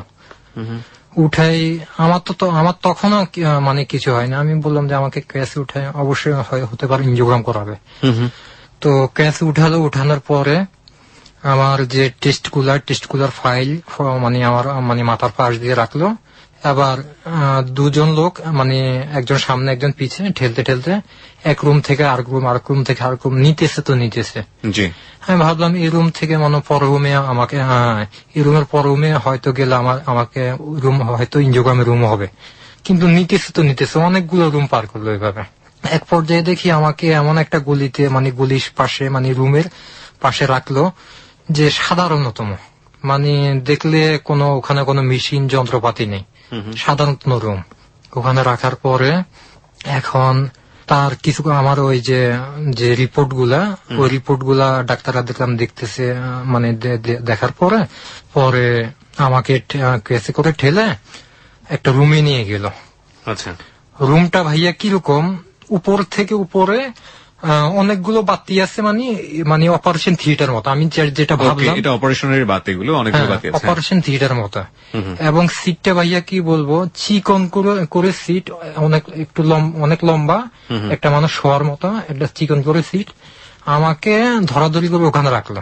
জি, ওখানে রেখে কি বলবো, কি দেখি যে আমার ওই যে ওখানে বেল্ট দিয়ে, এক ধরনের ওই যে কি বলবো আপনার, এক ধরনের ঘড়ি আছে না, যে টানলে বুঝতে পেরেছি, বেল্টের মতো। হ্যাঁ, আমাকে বাঁধলো, আমার হাত বাঁধলো, ডান হাত বাঁধলো, বাম হাত বাঁধলো, আমার ডান পা বাঁধলো, বাম পা বাঁধলো। তখন তো আমি মনে মনে আল্লাহকে অনেক ডাকতেছি, এবং আমার যেন মনে হয় যেন আমি ভাবছি যে হয়তো হ্যাঁ কি এনজিওগ্রাম করা আমি এখান থেকে বেঁচে নাও ফিরতে পারি, আমি আল্লাহর কাছ থেকে তখন আমি তোবা কেটে তখন আপনি মনে করছেন এটা আপনার এনজিওগ্রাম হবে, তখন আমি ভাবছি যে এটা আমার এনজিওগ্রাম হবে। আমি তোবা কেটে আমি আল্লাহ কাছে, আল্লাহ আমি যদি পুনরায় পৃথিবীতে আমি আবার পৃথিবীর আলো দেখতে পাই, আমাকে সেই ব্যবস্থা করে দেন, আমার হয়াত দিন। দেখা গেছে এই উসুলে মারাও যায়, আমার জীবনের সমস্ত গুনাহ খাতা আপনি মাফ করে দিবেন। এরপরে দেখলাম যে 5-6 জন ডাক্তার আসলো। এখন আসামের একজন মানে ডাক্তার, উনি দেখলাম যে বাংলা ভাষা বলতে পারে। আমাকে বলে যে আপনার নাম মিস্টার আরিফুর রহমান। আমি বললাম হ্যাঁ। বলে যে আপনি কি স্বেচ্ছা আপনি আপনার মানে শহীদুল্লাহ পাটোয়ারিকে কাগজপত্র হিসেবে মানে পাসপোর্টটা ভাই বানাইয়া নিছে আমাকে তারা, আপনি কি স্বেচ্ছা আপনার ভাইকে কিডনি দান করবেন? আমি বললাম হ্যাঁ আমি স্বেচ্ছা আমি আমার ভাইকে কিডনি দান করবো। পরে বলে যে আমি আপনাকে ছোট্ট একটা ইনজেকশন পুশ করবো, সামান্য ব্যথা পাবেন, পর আর ব্যথা পাবেন না। হ্যাঁ আমাকে এটা বললো। তা আমি বললাম ঠিক আছে, এখন হ্যাঁ মেনে নিতে হবে, কিছু করার নেই।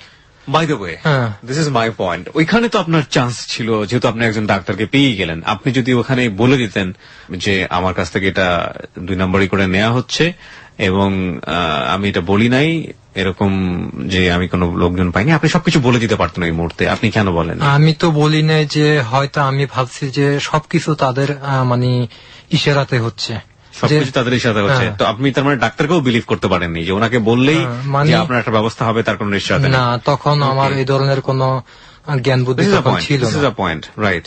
কারণ ওনারা যে ওই ডাক্তারকেও ম্যানেজ করতে পারবেন না এমন তো কোনো কথা নেই। ওকে, তারপরও দেখা যাক।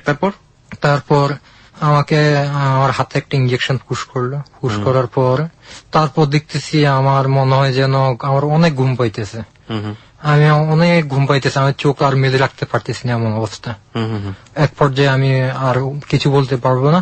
পরে দেখি যখন আমার জ্ঞান ফিরলো, তখন দেখি ওই যে আইসিইউতে যে বেডটাতে আমাকে সারাইতে স্যালাইন দিছে, ওইখানে আমি যখন আমার জ্ঞানটা ফিরলো তখন আমার সমস্ত শরীর ঝাঁকি মেরে উঠলো, আমার সমস্ত শরীর রক্ত শূন্যতা হয়ে গেল এমন অবস্থা। এবং আমার নাকের উপরে মানে অক্সিজেন মাস্ক লাগানো, এবং কানের পাশে টিট টিট টিট টিট করে গায়ে যে অ্যান্টিগেটের শব্দ, এরকম একটা শব্দে মানে মেশিন চলতেছে। এখন আমি জ্ঞান ফেরার পর আমি ভাবলাম যে হয়তো আমার এনজিওগ্রাম হয় নাই, আমি এখানে কেন? হ্যাঁ আমাকে নিয়ে নিচে অন্য জায়গায়, আমি আবার এখানে কেন? আমার মনে হয় এখনো কিছু হয়নি। তো কিন্তু ভাইয়া আমি আমার তখন জ্ঞান ফিরে আমি পরদিন সকালে নেয়, তো সারাদিন কেটে যায়, সারা রাত কেটে যায়, পরের দিন ভোরবেলা আমার জ্ঞান ফিরে।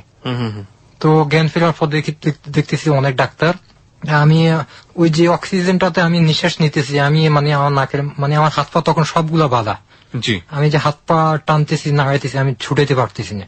পরে মাথাটা নাড়াইতেছি, অনেক প্রচন্ড ভাবে মাথা নাড়াইতেছি। পরে অনেক মাথা নাড়ানোর পর আমাকে আমার অক্সিজেন মাস্ক সরানোর পর বললাম যে আমার অক্সিজেন মাস্ক লাগবে না, ঠিক আছে না, অক্সিজেন মাস্ক ছাড়া আমি ভালো নিঃশ্বাস নিতে পারি। এটা মানে আবার ফরাইতে চাইছে, আমার কথা তো তারা বুঝে না, তো ফরাইতে চাইছে। আমি বললাম না, এটা আমি মাথা দিয়ে না করছি, এটা আমার লাগবে না। আমি তখনও ভাবিনি যে আমার কিডনি অপারেশন হয়েছে। অনেক ডাক্তাররা দেখতেছে। এক পর্যায়ে আমার দেখতেছি আমার প্রচন্ড পেটে মানে সারা পেট জুড়ে, কোমর পেট জুড়ে প্রচন্ড ব্যথা হইতেছে, যা বলার মতো না। কি বলবো আমি ডাক্তারদের বলি হেভি পেইন, আমি হাত দিয়ে দেখাই, মানে হাত দিয়ে দেখাবো কি, আমি বলি যে মানে খুবই ব্যথা হয়, মানে তাদেরকে বোঝানোর চেষ্টা করি যে আমার খুবই ব্যথা হইতেছে। কিন্তু তারা স্যালাইন তো চলতেছে, তারা সান্ত্বনা দিতেছে। যাই হোক, ডাক্তার আসে দেখে টেকে, এখন কিছুক্ষণ পরে বলি আমার প্রস্রাবের ব্যাগ হয়েছে, আমি প্রস্রাব করবো। ডাক্তাররা চলে গেছে, এখন একজন সিস্টার আমার পাশে আছে ওইখানে।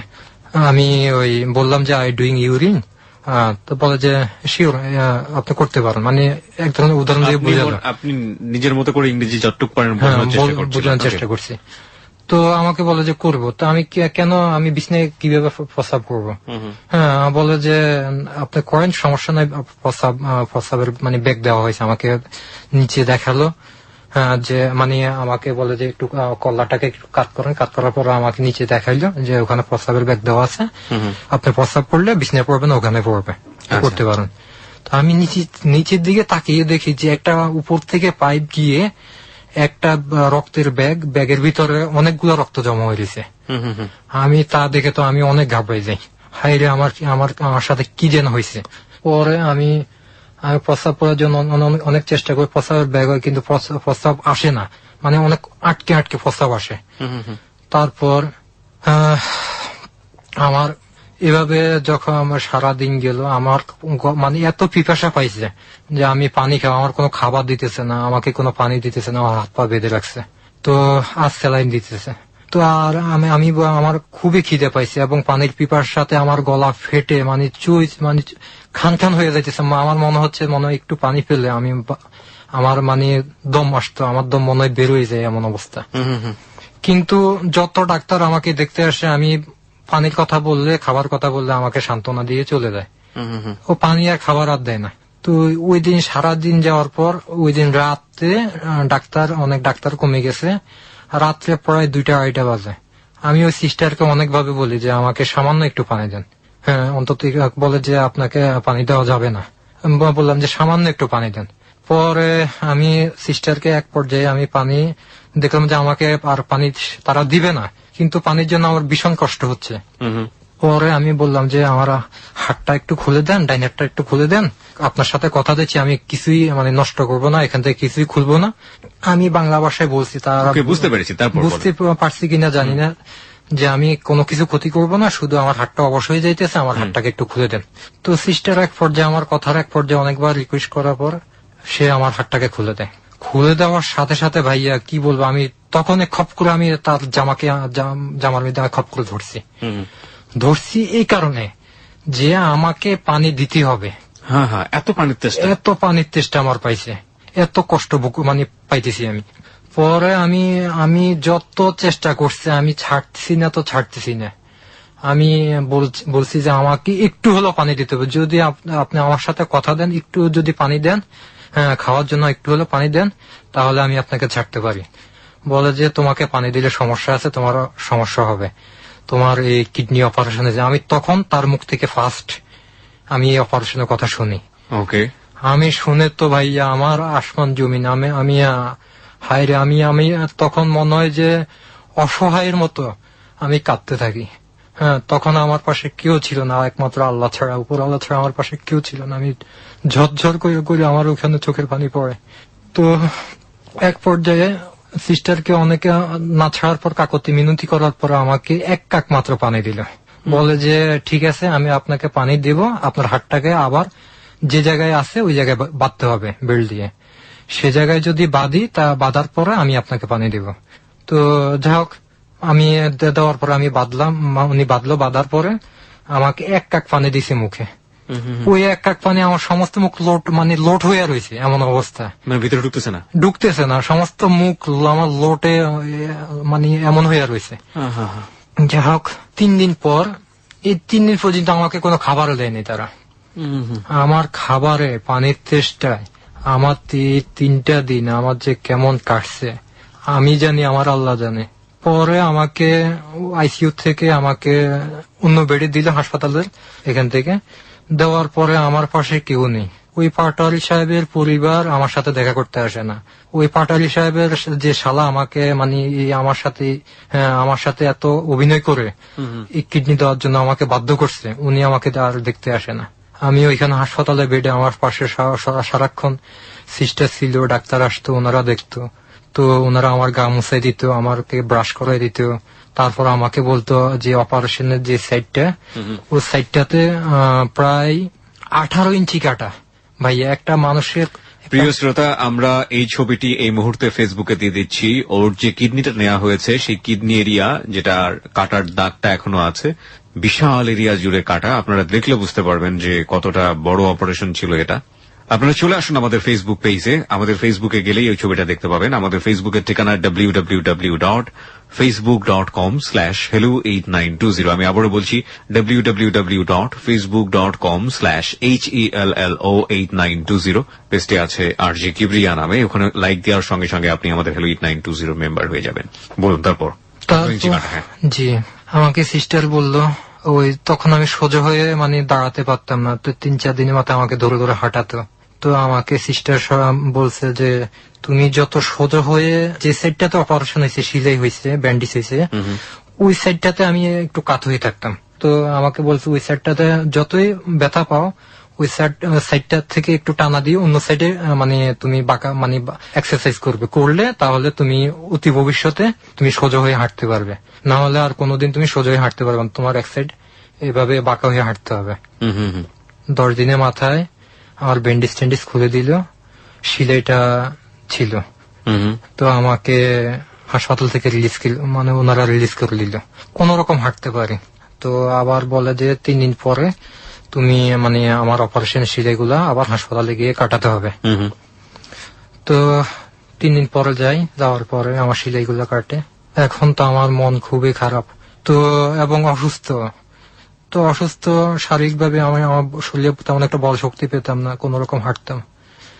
অপারেশন সিলাইগুলা কাটার পর আমি তাদেরকে বলি, আমি পাটালি সাহেবের পরিবার ছোট বউ, ওনাকে বলি যে আমাকে আপনারা বাংলাদেশে পাঠানোর ব্যবস্থা করে দেন, আমার মা বাবাকে দেখার জন্য আমার খুব মন কাঁদতেছে, আমাকে আপনারা পাঠাই দেন দেশে। পরে বলে যে তুই পাটালি সাহেব এখানে সুস্থ হইতে 1 মাস সময় লাগবে, এখানে আরো 1 মাস ট্রিটমেন্ট করা লাগবে, তো তুমি আমাদের সাথে 1 মাস পরে যাবে। ওই কিডনিটাকে ওনাকে দিয়ে দেওয়া হয়েছে? হ্যাঁ, দিয়ে দেওয়ার পরে আচ্ছা, আমাকে হাসপাতাল থেকে রিলিজ করা 10 দিন পরে এই ঘটনা, মানে 10 দিন আপনার কাছ থেকে নিয়ে তো সঙ্গে সঙ্গে ওনাকে দিয়ে দিয়েছে? জি। ওকে। পরে বললাম যে আমাকে দেশে পাঠানোর ব্যবস্থা করে দেন। এখন তারা বলে যে তাদের সাথে যেতে। আমি বললাম যে না, আমাকে যে কোনো উপায় হোক আমাকে দেশে পাঠানোর ব্যবস্থা করে দেন। এক পর্যায়ে তারা রাজি হলো। 16 দিনের মাথায় আমাকে বলে যে তোকে যদি তোর পাসপোর্ট দিয়ে এখান থেকে ট্রেনের টিকিট কেটে ট্রেনে উঠাই দিই, কলিকাতা পর্যন্ত গেলে আমি একটা ঠিকানা বলে দেবো, ঠিকানা অনুযায়ী তুই যাবি, মোটামুটি তুই ওখান থেকে ঠিকানা অনুযায়ী সঠিক ঠিকানায় গেলে তুই ঢাকায় চলে যেতে পারবি। এটা তারা বললো। বলার পর আমি মনে সাহস নিলাম, যা হোক আমি যাবই যাব। তো 3 মাস 10 দিন হয়ে গেছে আমি ওইখানে থাকা অবস্থায় এই অপারেশন নিয়ে। তো তারা আমাকে আমার পাসপোর্ট ফেরত দেয়, আমাকে জন্য টিকিট কাটে। টিকিট কাটার পর এখন আজকে আমি ট্রেনে উঠবো। তো আমাকে বাসার থেকে বিদায় দেওয়ার সময় তো বলে যে এই ঠিকানা আর 2000 রুপি, যেটা বাংলাদেশের টাকা বলি আমরা, 2000 টাকা দেয় আমাকে গাড়ি ভাড়া। আমি বলি ভাইয়া আমি তো দেশে যাব, গিয়ে আমি বাড়িতে যাব, দেখা গেছে এই টাকা দিয়ে আমি বাংলাদেশ পর্যন্ত পৌঁছাতে পারবো কিনা কি যেন সেটা আপনি ভালো জানেন, তবে আমাকে আরো কিছু বাড়াই টাকা দেন, আমি সেখান থেকে বাড়িতে গেলে তো আমার কিছু খরচ আছে, আমি আমার বন্ধুদের জন্য বা আমার বাড়িতে কিছু ফল ফ্রুট বা নিয়ে যাব, একটা খরচ আছে। তো আমি বললাম যে আমাকে অন্তত 1010 টাকা দেন আপনারা। গাড়ি ভাড়াটা তো দিলেন 2000 টাকা, আমাকে অতিরিক্ত আমাকে 1010 টাকা দেন। তা আমাকে বলে যে না, এখানে এখন টাকা দেওয়া যাবে না, এখানে আমাদের অনেক টাকা খরচ হয়ে গেছে, প্রায় 13-14 লক্ষ টাকা নষ্ট হয়ে গেছে, আমাদের এখানে অনেক টাকার সমস্যা, টাকা দেওয়া যাবে না। তাই আমি বললাম কেন টাকা দেওয়া যাবে না? তো ঠিক আছে, আমাকে এক কাজ করেন, ঢাকা গেলে আমিও যাওয়ার পরে আমি ওই যে বাসাটা, কারণ বাজারের বাসাটা, পাটালি সাহেবের বাসাটা, ওইখানে তো ওইখানে গিয়ে ওইখান থেকে আমাকে বলেন যে কিছু টাকা দেওয়ার জন্য, ওইখানে পৌঁছানোর পর আমাকে যেন কিছু টাকা দেয়। এক পর্যায়ে আমাকে না, তারা আসা না পর্যন্ত তারা আমাকে কোনো টাকা পয়সা দিবে না। তারা আসার পর আমাকে যা যা দিবে বলছে তারা আসার পর দিবে। অনেক ভাবে বলছি, বলার পরে এক পর্যায়ে বাবুল ভাই এই অসুস্থ শরীরে আমাকে ধাম করে নাকের মধ্যে আমাকে ঘুষি মেরে বসে। কি বলবো ভাইয়া, ঝরঝর করে রক্তে পড়ছে খালি মানে ফ্লোরে, আমার হাত সমস্ত শরীর ভেসে গেছে রক্ততে। আমি কি বলবো ভাইয়া, আমি কাঁদতে ঠিক আছে না, আমি কি বলবো। তখন আমি বলছি ঠিক আছে আমার টাকা পয়সা লাগবে না, আপনারা আমাকে দেশে পাঠানোর ব্যবস্থা করে দেন।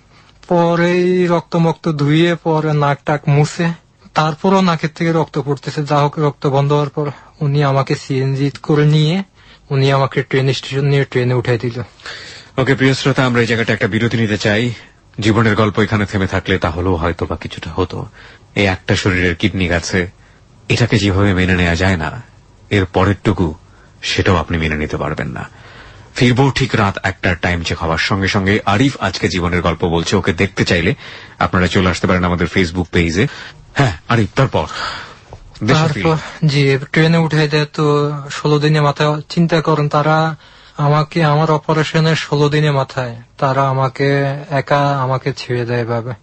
তো যাই হোক, আমাকে ট্রেনে উঠাই দেওয়ার পর প্রায় 2 রাত্রে একদিন ওখানে ট্রেনের ভিতরে খাওয়া দাওয়ার ব্যবস্থা আছে। যাই হোক, 2 রাত একদিন পর আমি কলকাতা নামি, আপনার হাওড়া স্টেশনে। নামার পরে সেখান থেকে ট্যাক্সি নিয়ে আমি শিয়ালদা স্টেশনে আসি। তো শিয়ালদা স্টেশনে এসে আমি বনগা হয়ে, আমি বেনাফল হয়ে আমি ঢাকায় আসি। ঢাকায় আসার পর তো আমি করলাম কি, ফার্মগেট নেমে ওই আমি ওনাদের বাসার ফোন নাম্বার ছিল তখন, TNT ফোন নাম্বার আমার মুখস্থ ছিল। তো আমি ওনাদের বাসায় ফোন করি। ফোন করার পর বলে যে তুমি আমাদের বাসায় আসো, যে পাটালি সাহেবের বড় বউ এবং যে শালা আসো। তারপর আমি গেলাম। বাসায় যাওয়ার পরে আমি তাদেরকে সবকিছু আমি খুলে বলি যে আমার সাথে এই আচরণ করছে তারা, এই কিছু সবকিছু। তারা বলে কি যে পাটালি সাহেবকে বাঁচানোর জন্য তারা পাগল হয়ে গেছে, তারা কি করবে আর, বাধ্য হইয়া তারা এগুলা করছে, এটা বলে আমাকে সান্ত্বনা দিছে। আর তারা বলছে যে ইন্ডিয়া থেকে ওই বাবুল ভাই নাকি ফোন দিছে আমাকে 10,000 টাকা দেওয়ার জন্য। তো যাই হোক, আমাকে ওই টাকাটা দেওয়ার পর আমি ওই টাকা নিয়ে আমি নদ্দাবাজার খালার বাসায় চলে আসি। এদিক দিয়ে আমার বাবা আমার খোঁজ খবর না পেয়ে আমাকে খুঁজতে খালি আমাকে ঢাকা পর্যন্ত এসে উনি খুঁজে তারপর ওনাদের বাসায় খুঁজছে। ওনারা বলে যে আমরা জানি না, আমাদের এখান থেকে চাকরি ছেড়ে চলে গেছে। ওনারা এই কথা বলে আমাকে বাবাকে বুঝতেছে। পরে যখন খালার বাসা আছে ওখানে যাওয়ার পর আমি সব ঘটনা শুনি যে আমার বাবা আমাকে খোঁজার জন্য ঢাকা পর্যন্ত আসছে। তারপর আমি পরের দিন আমি বাড়িতে চলে যাই। যাওয়ার পর আমার মা দেখে তো হাও মাও করে কাঁদতেছে আমাকে দেখে, যে কোথায় ছিলি তুই, কোথায় চলে গেছিস, এই বলে তো হাও মাও করে কাঁদতেছে। তখন আমি চিন্তা করলাম যে আমার মাকে, বাবাকে, আমার আত্মীয় স্বজন কাউকে আমি এই ব্যাপারটা জানাবো না যে আমার থেকে কিডনি নেওয়া হয়েছে। যে জানালে তারা হয়তো বা মনোকষ্ট পাবেন, অনেক বড় মনোকষ্ট পাবেন। যেহেতু আমি আমার মায়ের অনেক শখের ছেলে, আমার মা আমাকে খুব আদর করতেন। তো আমি বাড়িতে যাওয়ার পর আমার বলে যে তুই অনেক শুকাই গেছিস। ভাইয়া অপারেশনের আগে আমার ওজন ছিল 76 কেজি। 76 কেজি। তো আমি পরে অনেক শুকাই গেছি। আমার তখন আমার শরীর ওজন হয়েছে আপনার 60-62 এমন। ওকে। তো আমাকে আমি বলছি যে এরকম আমি ওই যেখানে চাকরি করতাম পাটালি সাহেবের ওই অসুস্থ ছিল, ওনাদের সাথে ইন্ডিয়া গেছি, ইন্ডিয়া ওনাদের সেবা যত্ন করার জন্য ইন্ডিয়া গেছি। কিন্তু আমার সাথে যে অপারেশন হয়েছে, কিডনি হয়েছে, এগুলো বলিনি। তো পরে এক পর্যায়ে আমি বাড়িতে থাকি, কিন্তু আমি আমার অপারেশনের জায়গাটা আমি ঢেকে চলতাম সবসময়। আমি কেউ যেন না দেখে আমি সেভাবে চলতাম। গোসল করতে গেলে আমি গেঞ্জি পরে গোসল করতাম, বুঝতে দিতাম না। একদিন আমি আমার সাথে আমার ওই ছোট বোন, তখন ছোট অনেক, গোসল করতে আসছে। এসে আমার এই অপারেশনে কাটা দেখে ফেলছে, সাঁতার দিতে যাইয়া কাটা দেখে ফেলছে। দেখে ফেলে আমার বলে যে ভাই এত বড় কাটা কিসের কাটা, যে এত বড় কাটা কেন তোমার? তখন তো শুকানোর কথা না, বিকজ 16 দিন মাত্র বয়স এই অপারেশনের, এবং এছাড়া উনি বাড়িতেও চলে আসলেন। জি না, মাসখানেক সময় শুকানোর কথা না। শুকানোর কথা না বলতে আমি বলি, যখন আমাকে 10 দিনের মাথায় আমাকে রিলিজ করে দেয়, তখন আমার ব্যান্ডেজটা ছিল না। তখন জিনিসটা এমন ভাবে ছিল, পাকেও নাই পচেও নাই, ওই ঘাম দিয়ে যেভাবে জোড়া দিলে যেভাবে হয় এইভাবে ছিল। কোনো পাকতো না পচতো না, কিন্তু সেলাইগুলো ছিল। আচ্ছা ঠিক আছে, হ্যাঁ বলুন। এভাবে তো দেখার পর ও তো মাকে যাইয়া সব বলছে যে ভাইয়ার এখানে কাটা এই হয়েছে। আমার মা আমাকে নানান ভাবে বলে তোর এখানে কিভাবে কাটছে, কি হয়েছে, কিভাবে অ্যাক্সিডেন্ট হয়েছে, তুই আমাকে বল। আমি আমার মার সাথে মিথ্যা কথা বলতে থাকি যে মা এই আমি অ্যাক্সিডেন্ট হয়ে এই অবস্থা। তখন আমার মার মাথায় পুরো হাত দিয়ে আমাকে বলছে তুই আমার মাথা হাত রাখা বলতো এটা কি হয়েছে, এটা কিভাবে হয়েছে। তখন আমি আমার মার কাছে পুরো ঘটনাটা স্বীকার করার পর তো আমার মা হাও মাও করে। আমার মার কি বলবো, মাসের পর মাস শুধু কাঁদছে, উনি কেঁদে নামাজে বিছনায় পড়ে শুধু কাঁদছে। পরে এই কথা আস্তে আস্তে সবাই জানে। তো নানান ভাবে আমাকে মানুষজন, আমার এলাকার মানুষ আমাকে বলে, হ্যাঁ এই বয়সে তোমার কিডনি চলে গেছে, তুমি কতদিন এবার বাঁচবা, অতি ভবিষ্যতে যতই বয়স হবে ততই তুমি সমস্যার ভিতরে পড়বা, তুমি তোমার শরীরের কন্ডিশন খারাপ হবে, এই ধরনের আমাকে ভয়ভীতি দেখায়। তো যাই হোক, আমি তারপর মাসখানেক কেটে যায় এভাবে। আমার বাবা শুনে তো তুলকালাম, মানে তুলকালাম কি বলবো, মানে একদম তুলকালাম। আমার মাকে বকে ঝোঁকে আর কিছু রাখে নাই। পরের পর থেকে আমার বাবা বলে যে আমার ছেলে না, আমার ছেলে যা ছেলে ছিল সেও কোরবান হয়ে গেছে, আমার ছেলে না, আমি বিয়ে করব, এই করব, সেই করব। কেন এই কথা কেন বলে আপনার বাবা? যে আমার তারা মানে বংশ রক্ষা করার মতো কোনো ছেলে নেই, এক ছেলে ছিলাম আমি। মানে এটা সে তখন আপনাকে বলছে? হ্যাঁ বলতেছে, আমার মার কাছে বলতেছে, মানে সবার কাছে বলতেছে আমি বিয়ে করব, এই করব, সেই করব। পরে উনি বিয়ে করবে, তার ছেলের প্রয়োজন আছে, হ্যাঁ ছেলে সন্তানের প্রয়োজন আছে। আর আমার মা যখন আমার ছোট বোন হওয়ার পরে আমি বিষয়টা ফেলে এসেছি, ওই আমার মায়ের মানে বাচ্চা নেওয়ার যে ধারণ ক্ষমতা ওটা নষ্ট হয়ে যায়, একটা অপারেশন হয়। ওকে, মানে আমরা টোটাল 3 ভাই বোনে, আর কোন আমাদের ছেলে সন্তান হবে না, মানে ভাই বোন হবে না, আমার বাবার ছেলে সন্তান হবে না। এখন উনি বিয়ে করবে, এই করবে, সেই করবে, মানে ও নানান পাগলামি করতে থাকে। এর ভিতরে কিছুদিন পর আমার দাদি মারা গেল। তো দাদাও বয়স হয়ে গেছে, অনেক বয়স হয়ে গেছে। তো সংসারের টোটাল দায়ভার আমার বাবার প্রতি চলে আসলো। দাদার যে জায়গা জমিগুলো ছিল, কি বলবো, যে পূর্ব সম্পত্তি, যে দাদার ওয়ারিশ সম্পত্তি, আমার বাবার যে প্রাপ্য, তো ওগুলা আমার বাবা দেখশন করে। আমার বাবারও যে সম্পত্তিগুলো ছিল, মোট মিলিয়ে আমাদের অনেক জায়গা জমি। আমাদের ধান চাষ করলে সারা বছরে খাওয়া, মানে খাবার খেয়েও, মানে খোরাকি যাওয়ার পরও আমাদের কিছু থেকে যেত না। আমি দুটো জিনিস স্টিক থাকতে চাই আপনার গল্পে। একটা হচ্ছে যে আপনি ফিরে আসার পরে আপনার বাবা এরকম কথা বলছিল যে আপনার বাবা বিয়ে করবে, কারণ তার ছেলে সন্তান দরকার বংশ রক্ষার জন্য, কারণ আপনাকে ধরে নিয়েছে সে আপনি মৃত, আপনার দ্বারা কোনো কিছু হবে না। তখনও আপনি আনম্যারিড, আপনি বিয়ে করেননি। এবং একই সাথে ফিরে আসার পরে তারা আপনাকে যে ওয়াদাগুলো করেছিল পবিত্র কোরআন শরীফ ছুঁয়ে, সেগুলো আপনার পাওয়ার কথা ছিল। এই দুটো বিষয় আমি জানতে চাই, এগুলো কি হলো তারপর? ওই জিনিস, ওই আমার পাওনাটার জন্য আমি তাদের সাথে অনেক লড়াই করছি ভাইয়া। আপনি কি দেখা করতে গেলেন? হ্যাঁ, আমি 1 মাস পর আমি ঢাকায় আসছি। আমাকে বলে যে, আমাকে খবর দিল যে পাটালি সাহেব মারা গেছে। আমি তো পাটালি সাহেব মারা গেল? হ্যাঁ, মারা গেছে। তো পরে মারা গেল 19 দিন, আমি আমার অপারেশনের 19 দিন পর মারা গেছে উনি। পরে আমি তো জানি না। তো যা হোক, তারপর আমি বললাম যে আমার যে প্রাপ্যগুলো ছিল, আমাকে জিনিসগুলা যদি আমাকে বুঝাইয়া দিতেন। হ্যাঁ, তো বলে যে এখন তো কিভাবে দিব, সম্পত্তি তো ভাগ বটারা হয়নি, যখন ভাগ বটারা হবে তখন তোমাকে আমরা ডাক দিব, তখন আমরা তোমার জিনিসগুলা বুঝাই দিব। তো এই বলে আমাকে তখন তারা করলো কি, যে তোমাকে আমরা কিছু আপাতত ওই ভাগ বটারা আগ পর্যন্ত আমরা তোমাকে কিছু টাকা দেব। যে কিরকম টাকা দিবেন, যে বলে যে আমাদের পাটালি সাহেবের যে ঘর ভাড়া বা দোকান ভাড়া, যে ভাড়াটা পায়, সেখান থেকে মাসে মাসে আমাদের কাছ থেকে যা পারি আমরা, 5,000 পারি, 10,000 পারি, তুমি ওই ভাগ বটারা আগ পর্যন্ত তুমি আমাদের কাছ থেকে ওই টাকাগুলো নিয়ে যাবে, এটা বলবো। তা আমি তখন আমাকে 20,000 টাকা দেয়।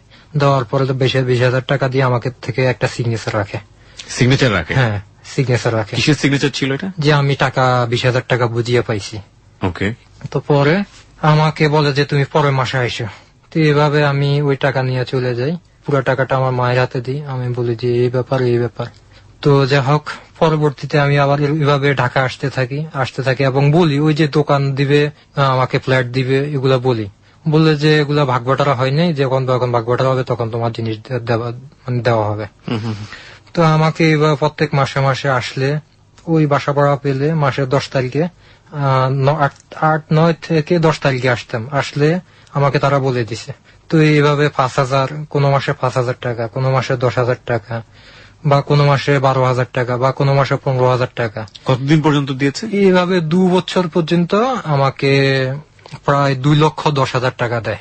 আচ্ছা, যে টাকাটা আমার কি বলবো ভাইয়া একসাথে যদি আমাকে দিত, সেটা আমার কোনো একটা কাজে আসতো, যে একসাথে টাকাটা দিয়ে আমি একটা কিছু করবো। তারপরও আমি ওই টাকাটা দিয়ে, এর ভিতরে আমি বলবো যে আমাদের যে সম্পদগুলা আমার বাবা আস্তে আস্তে মানে আমার এই অবস্থার পর আমার মানে মার সাথে টোটাল সম্পর্ক বিচ্ছিন্ন করে।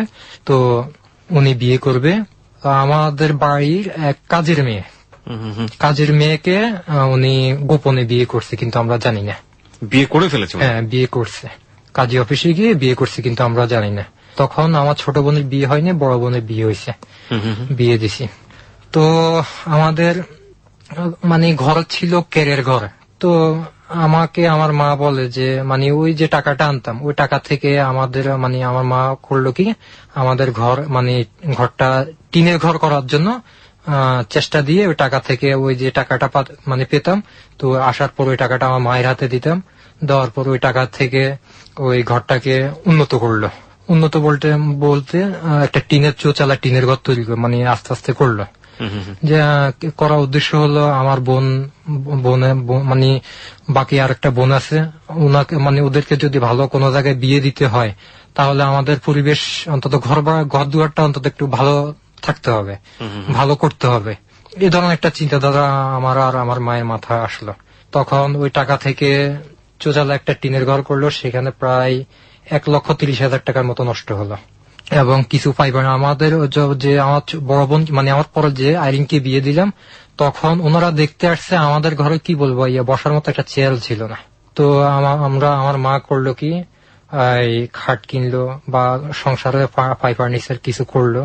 যাই হোক, এর ভিতর দিয়ে তো আমার বাবা পাগলামি শুরু করলো। আমার বাবা এখন আর কোনো কাজকর্ম করে না, উনি বসে বসে খায় আর ধার দেনা করে, আর একটা করে জমি বিক্রি করে। বউকে নিয়ে কোথায় থাকে?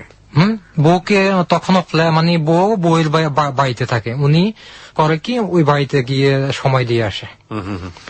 তো এইভাবে পাড়া প্রতিবেশী আস্তে আস্তে জানতে থাকে। জানার পরে আমাদের বাড়ির লোকজন বিষয়টা জানে, এবং আমার বাবাকে যতবারে মানে চাপ দিয়ে ধরে যে আপনি রোকাকে বিয়ে করছেন, যে কাজের মেয়েটার নাম রোকা, তো রোকাকে বিয়ে করছেন, বলে যে না আমি বিয়ে করিনি। কিন্তু মানে যাতায়াত ওদের বাড়িতে থাকতে, এবং মানে ওই রোকার জন্য ওদের বাড়িতে যাইতো। ভাইয়া আমাদের ঘরে বাজার নাই, ঘরে খাবার মতো কিছু নাই, বাজার নাই, কিন্তু ওই রোকাদের জন্য ফল ফ্রুট নিয়ে যেত অনেক সময়। আমরা দেখতাম, আমি দোকান থেকে দেখতাম বা রাস্তাঘাটে গেলে দেখতাম। এক পর্যায়ে কথাগুলো বাস্ট হয় যে মানে সালিশ হয়। সালিশ হওয়ার পর যে আমার বাবা বিয়ে করছে, আমার বাবা বলে হ্যাঁ আমি বিয়ে করছি। কার কি? আমি বিয়ে করছি, আমি সংসার করব। আর এই মাতাইর সাথে মানে আমার মাকে বলে এই মাতাইর সাথে আমি সংসার করব না, এ মাতাই খারাপ, এ মাতাইয়ের ছেলে খারাপ, এ মাতাইরা আমার মান সম্মান নষ্ট করে, মাতাইয়ের ছেলে কিডনি বিক্রি করে ফেলছে। আমার ছেলের প্রয়োজন আছে, আমার সন্তানের প্রয়োজন আছে, আমার বংশ রক্ষা করতে হবে, এই জন্য আমি বিয়ে করছি। তো বলে যে আমাদের বাড়িটা ভাইয়া খুব নামি দামি বাড়ি, পাটারি বাড়ি, হাজি আব্দুর রহমান পাটারি বাড়ি।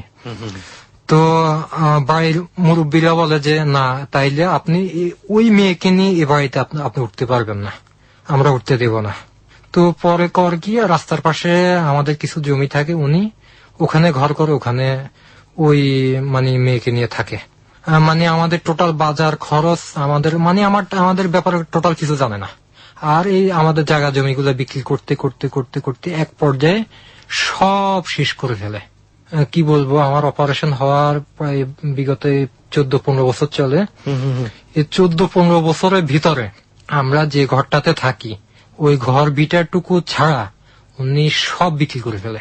এক পর্যায়ে অনেক লোকে, আমার মারা, আমার আত্মীয় স্বজনরা আমার বাবাকে অনেক ভাবে বোঝায়, ঠিক আছে মানুষ ভুল করতে পারে, আপনি ভুল করে বিয়ে করে ফেলছেন, আপনি এটাকে ডিভোর্স দিয়ে দেন, আমার বোনের প্রতি আপনি এত অবিচার করেন না।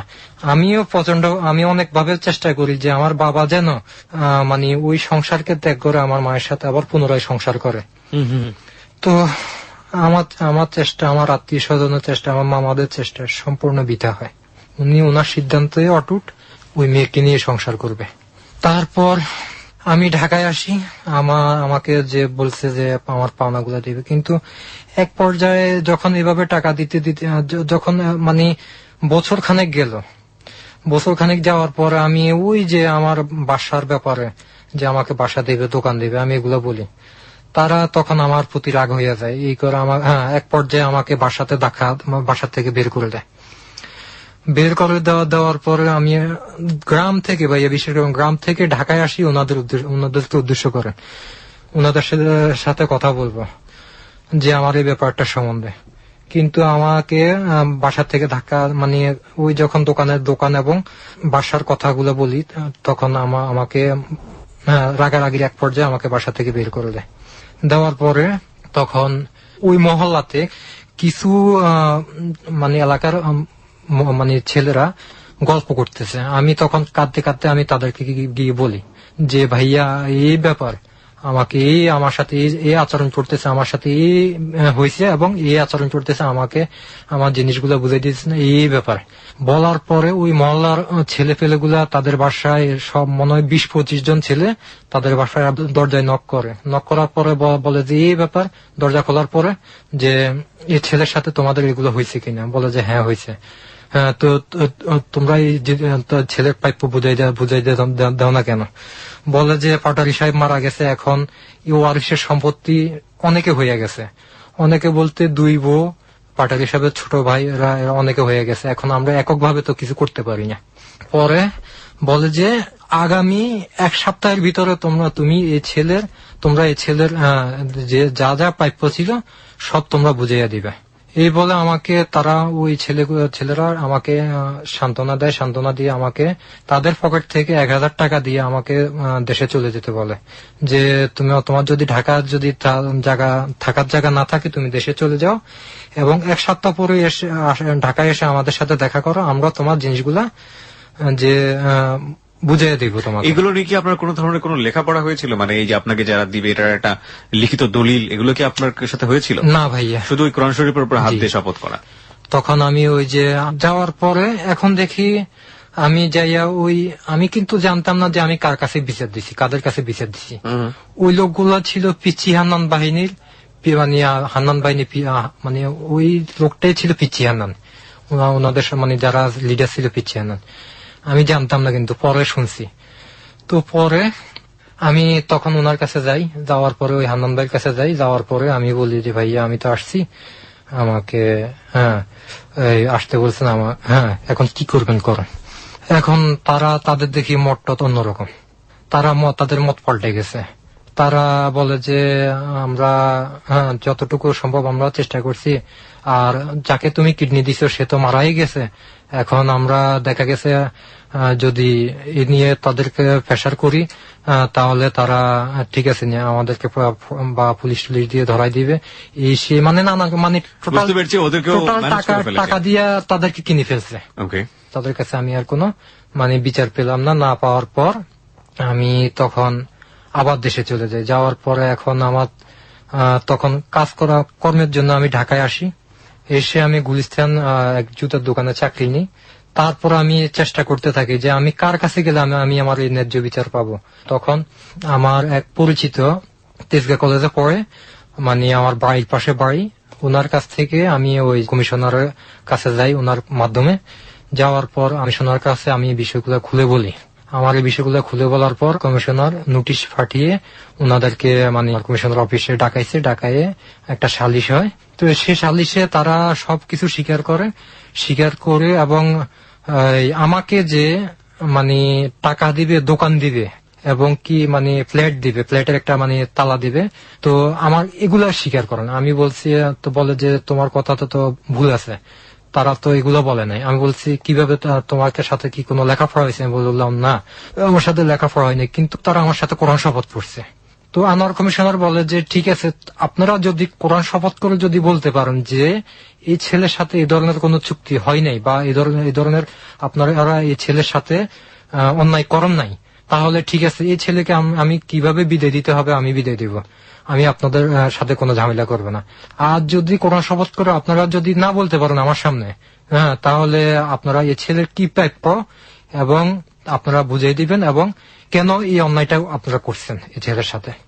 অনেক প্রেশার দেওয়ার পর ওনারা করলো কি, ওনারা বলছে যে হ্যাঁ আমরা তখন কোরআন শপথ করলে তারা অস্বীকার করলো, মানে করতে পারেনি। কোরআন শপথ করে তারা কিছু বলেনি সেই সময়টা? হ্যাঁ, তখন কোরআন শপথ করে বলছে কমিশনের সামনে। কি বলেছে? যে আমরা মানে এই যে আমার সাথে টোটাল যা হয়েছে টোটাল বিষয়গুলো বলছে। কি বলেছে? এগুলো সত্য ছিল? হ্যাঁ, সত্য ছিল যে আমার সাথে এই হয়েছে এবং যে আমাকে যা যা দেওয়ার কথা ছিল এখন এ পর্যন্ত আমাকে মানে। আচ্ছা, বলার পরে কি হলো তাহলে?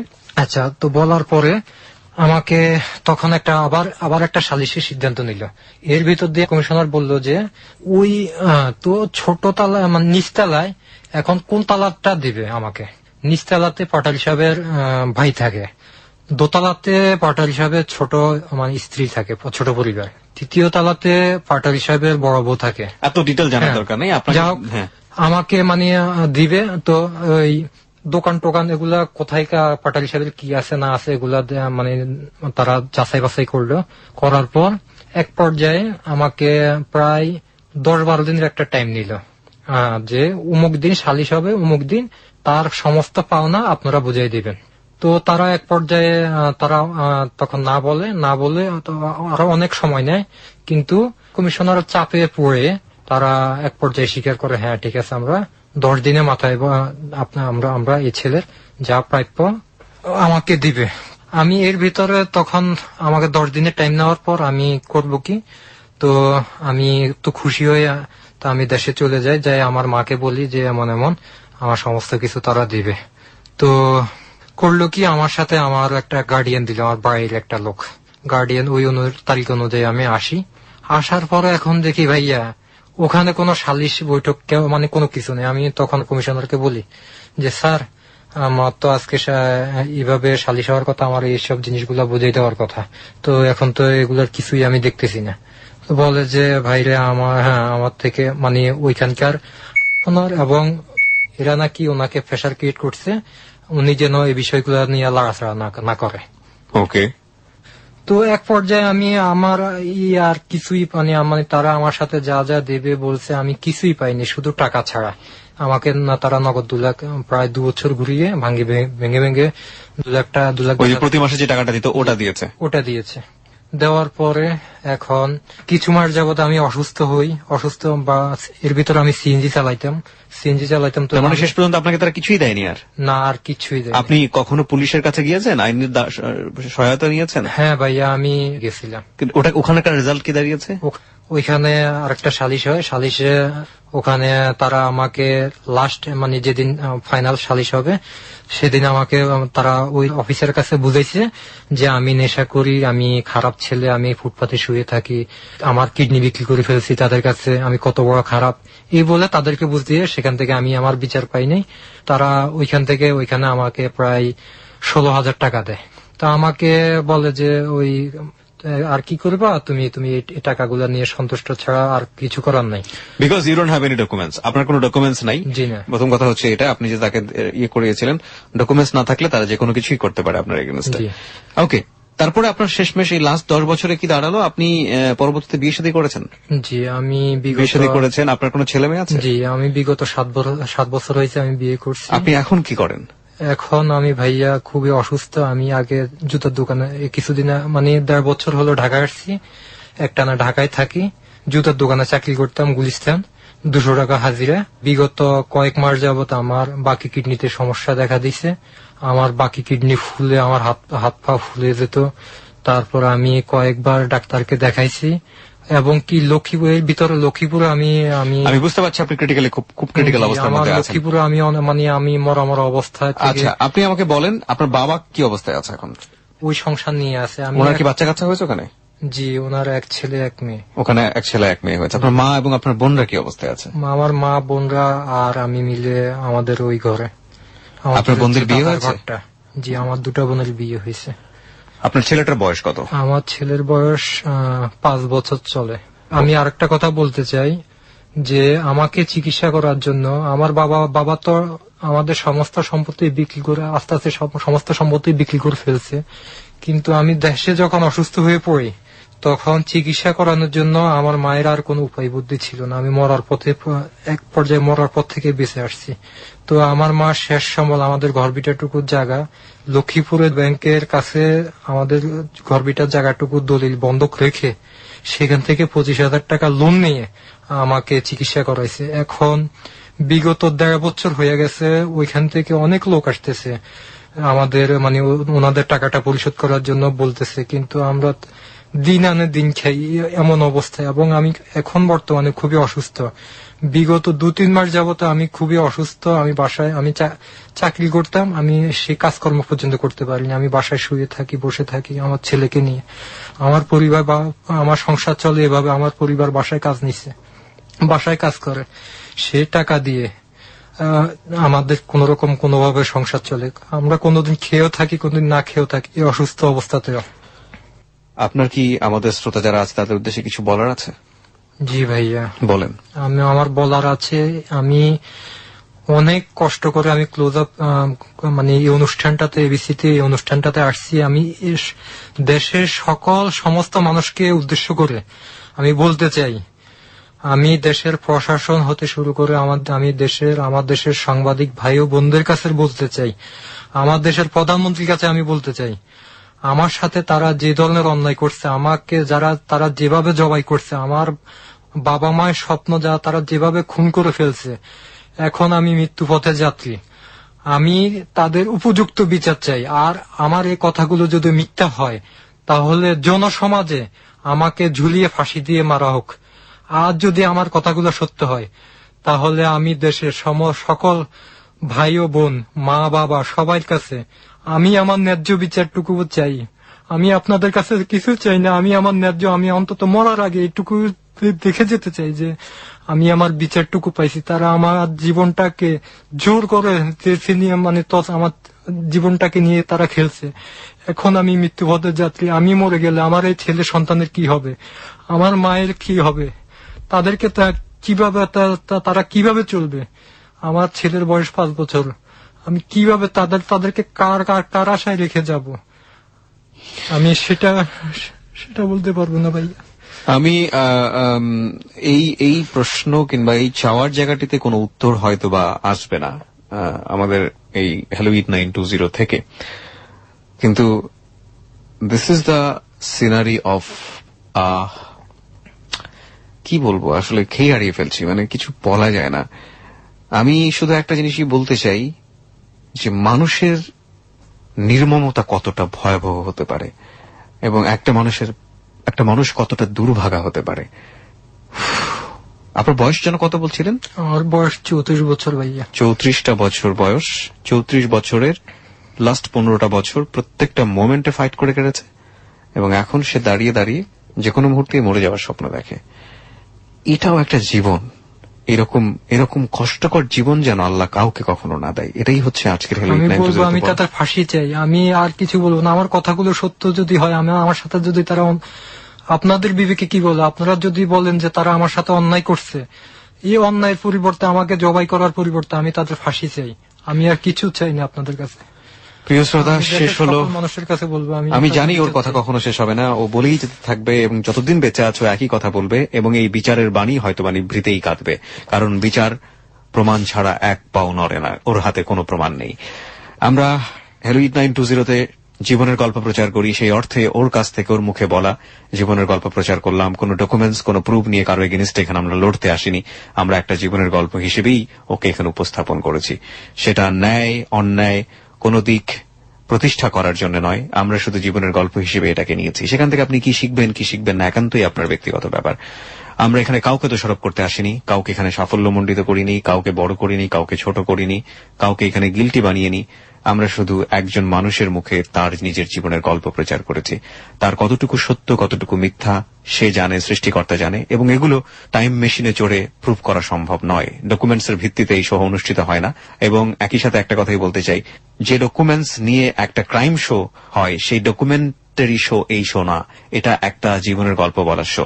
এবং এই জায়গাটি থেকে এই শোকে ওইভাবে ডকুমেন্টের জায়গাটি থেকে প্রমাণ করা হয় না। সেই অর্থে আমরা এখানে যারা জীবনের গল্প বলতে এসে কাউকে ব্লেম করেন তাদেরকে আমরা অ্যাকিউজ করি না, তাদেরকে আমরা ফোনে নেই না, তাদের এগেইনস্টে আমরা এনকোয়ারি করি না। কেননা এটা ডকুমেন্ট বেস শো না, ক্রাইম বেস শো না। আমরা কারো এগেনস্টে বিচার প্রমাণ করার জন্য শোটা নিয়ে বসিনি। আমরা জীবনের গল্প প্রচার করি এবং সেই জীবনের গল্প এসেন্সটা থাকে এটাই যে এর মতো জীবন আপনারও হতে পারে, কিংবা এর মতো জীবন যেন আপনার না হয়। আপনি কি শিখবেন, কি পেলেন, কি পেলেন না, সেই জীবনের গল্প শুনে আপনি আপনার জায়গা থেকে সেন্সটা গ্রো করবেন। আমরা শুধু বলতে চাই আমাদের আজকের অতিথি যিনি আছেন তার মতো জীবন যেন কেউ কখনো না হয়। প্রিয় শ্রোতা, শেষ করছি আজকের ক্লোজ আপ প্রেজেন্স হ্যালো 8920।